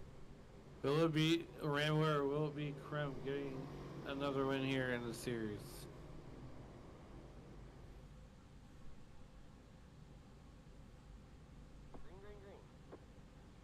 And we're back to Green Flag Racing here at 2 to go. Rambler out front gets the whole shot. Yeah, Rambler out front, gapping by 0.3 of a second. And Daniel Krim, if he's going to want to get up there, he's going to have to just kind of throw caution to the wind and basically drive that thing like it's a dirt car right up on the cushion and basically just drive it out. I mean, it's the only thing he's going to get as we come down to the white flag as Michael Scott-List Rambler goes into turn 1, dives down to that bottom line. Daniel Krim looking to stay way outside, just a lane above, drag racing down the backstretch. Daniel Krim not going to have anything for him at the moment. Throws it into turn 3 and 4 to no avail as Scottless Rambler comes out of turn 4 while Daniel Krim goes flying to the inside. Rambler will win here at Iowa in the first race of the round of 4 as he sets the fastest time of the race on lap 191.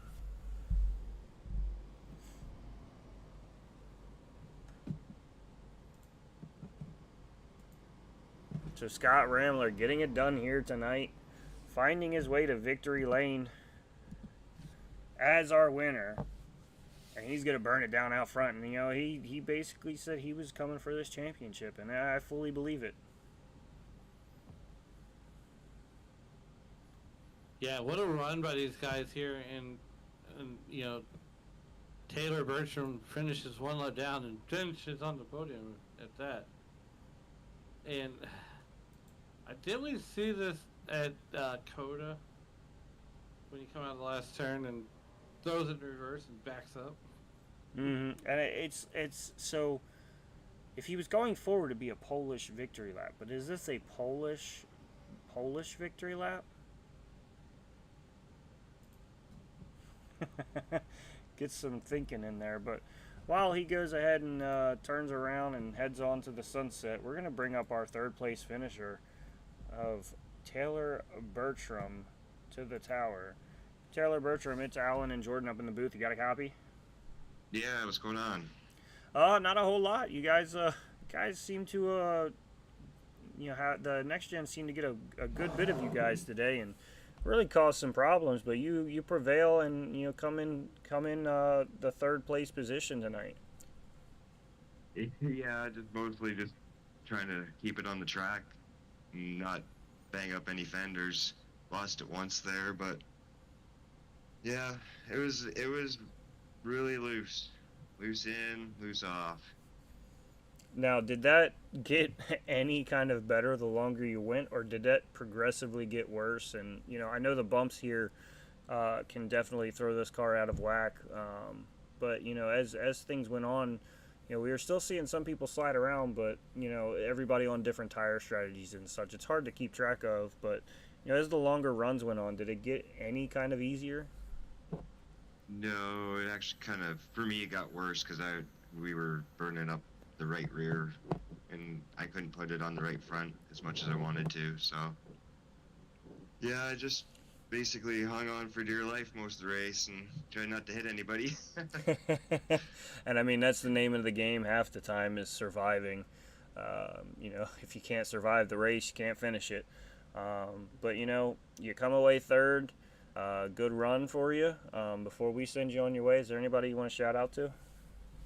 Oh no, I just appreciate being a part of the group of guys here and racing for the Ricmotech Cup, and didn't quite get the playoff performance I was looking for, but I really enjoyed racing with all these guys. They're all a lot of fun. They really kept me in. Well, congratulations on your third, and we'll be looking forward to seeing you next week. Thanks. Have a good day. Oh, I did not mean to cut him off. But we're going to move on to our second place finisher, and I believe, Alan, you've got Daniel. Daniel Krim, what a run here tonight, finishing second behind Michael Scott, and now we look forward to championship week. Do you think you got something for him next week as we move on to Nashville Super Speedway? Well, I definitely hope so, considering it's my home track. It may not be the fairgrounds, but it's still home to me. There you go. So, it looked like you had some issues earlier on in the race, and, well, you bounced back and got that second position, and now we head into the final round of the playoffs next Wednesday night. So, what's going to be the secret sauce of getting around the Nashville Super Speedway? Well, as the Nashvilleian, that I may not have covered every inch of the track like Scott Ramler has at Kentucky, but I have had a few rounds around the track, and I do know it decently well. I'm not going to share my secrets early, obviously. I think it'll be a pretty decent race. Probably won't be anything really insane. Probably won't be as good as Xfinity might be. But I think it'll be pretty decent. I'm sure it'll kind of get widened out, hopefully, if we have enough people show up to the race. But hopefully I don't shoot myself in the foot like I have every other time I've had a decent shot here this series. I know at Darlington I've already said in our group that was one that definitely felt like he got away from me with a winning the stage, doing better than everyone on fuel saving and pit strategy, and then screwed myself with a speeding penalty. That one's gonna haunt me for a while, and I wish I could see what the hindsight would be, or what the Doctor Strange vision would be on what could have been if there wasn't that caution at the end there. I really wanted to see what this run would be like if it had gone mostly green throughout that second stage. I kind of got screwed at the beginning by having to stay out and get my lap back because of Parker getting lapped right there at the end before the stage break. And so I kind of got lucky with another caution there and was able to get back on tire strategy. And I felt like I had definitely had something for Jensen and Ramler. Of course, hindsight is we know Jensen was kind of around his stuff a little bit. Jensen's fast, but he's a little harder on his stuff for sure. And I just felt like I maybe had something for Ramler. I was kind of watching their lap times. I was holding back just a little bit just to save tire a little bit just in case. And I wish it had gone a little bit greener maybe. Lord knows we got all this corn around here. We got plenty of yellows we don't need anymore. Um, but I definitely wanted to see what that would have been like if it had gone green for sure. Well, before we get you out of here, is there anybody that you'd like to thank to help get you here tonight? For sure, I would definitely thank Joe Hutchings and the guys at Hutchboard originally for giving me the big break. And then Warrior Enterprises and Big Side of the Rensport for giving me a shot on the team here in the series.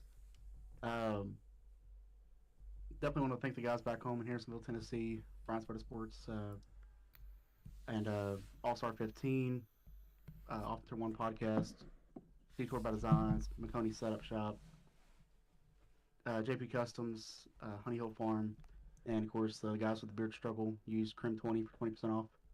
Anything for beard care stuff. All the guys on the car drinking bros. It's been a long season, and I'm looking forward to it. Looking forward to the break, the Olympic break, if you will. But definitely got to give one last good shot at Nashville. All right, Daniel. Well, you have a good evening, and we'll see you on the next one.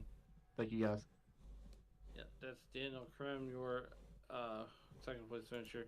Back up to you, Jordan. All right, and bringing him in now, last but certainly not least, Scott Ramler, your winner here tonight. Ramler, you got a copy? I got you loud and clear. Well, I've got to say, seeing all these guys behind you definitely had to be music to your ears. Or your eyes. Damn it, I messed it up. I've been waiting all night to do it, and I said the right line. You failed. Good day, sir. Good day, sir. He only had one job. Yeah, I had one job, and I screwed it.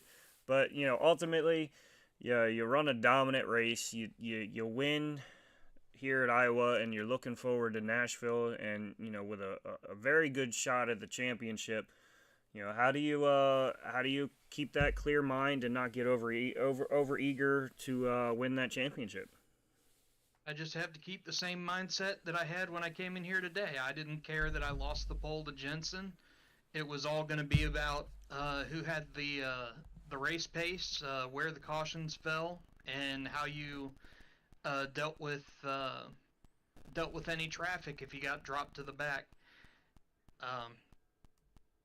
I ran probably 50 or something laps consecutively in practice when the lobby opened, and found out that if you didn't baby the rear tires, then you were absolutely losing it within about 20 to 30 laps. So as long as I could maintain the track position and keep whoever was behind me burning up their stuff, I had it locked.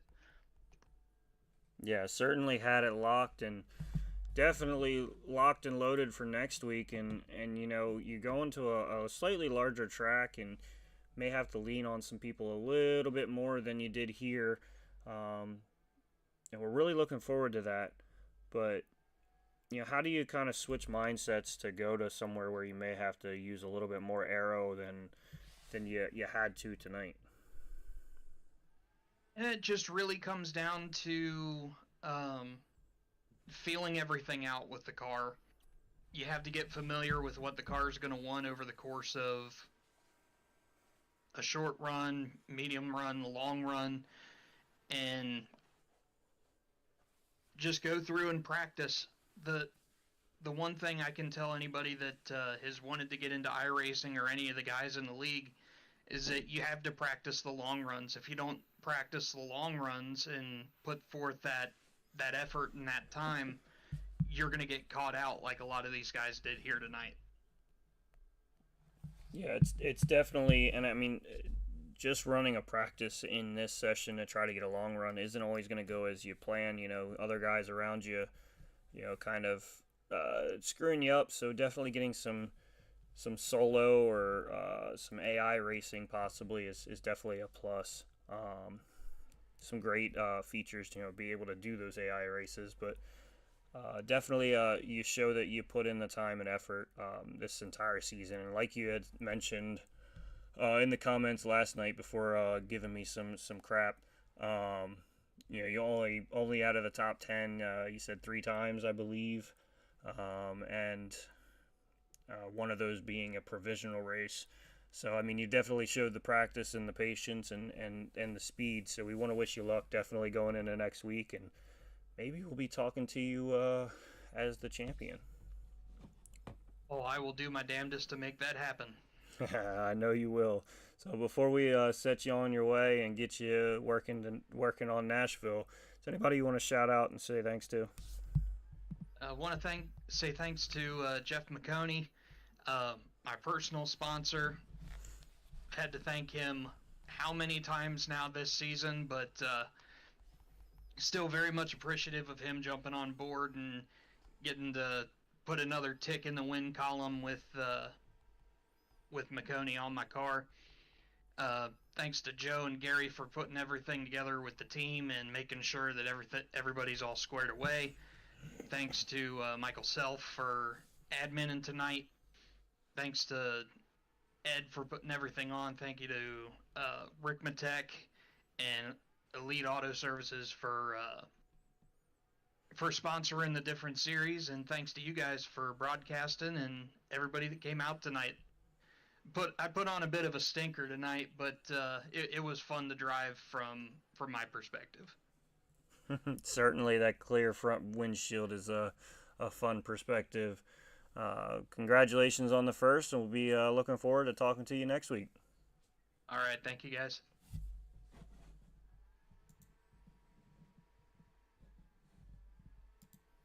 So that's going to basically do it for us tonight. We want to go ahead and run through our final results of the night.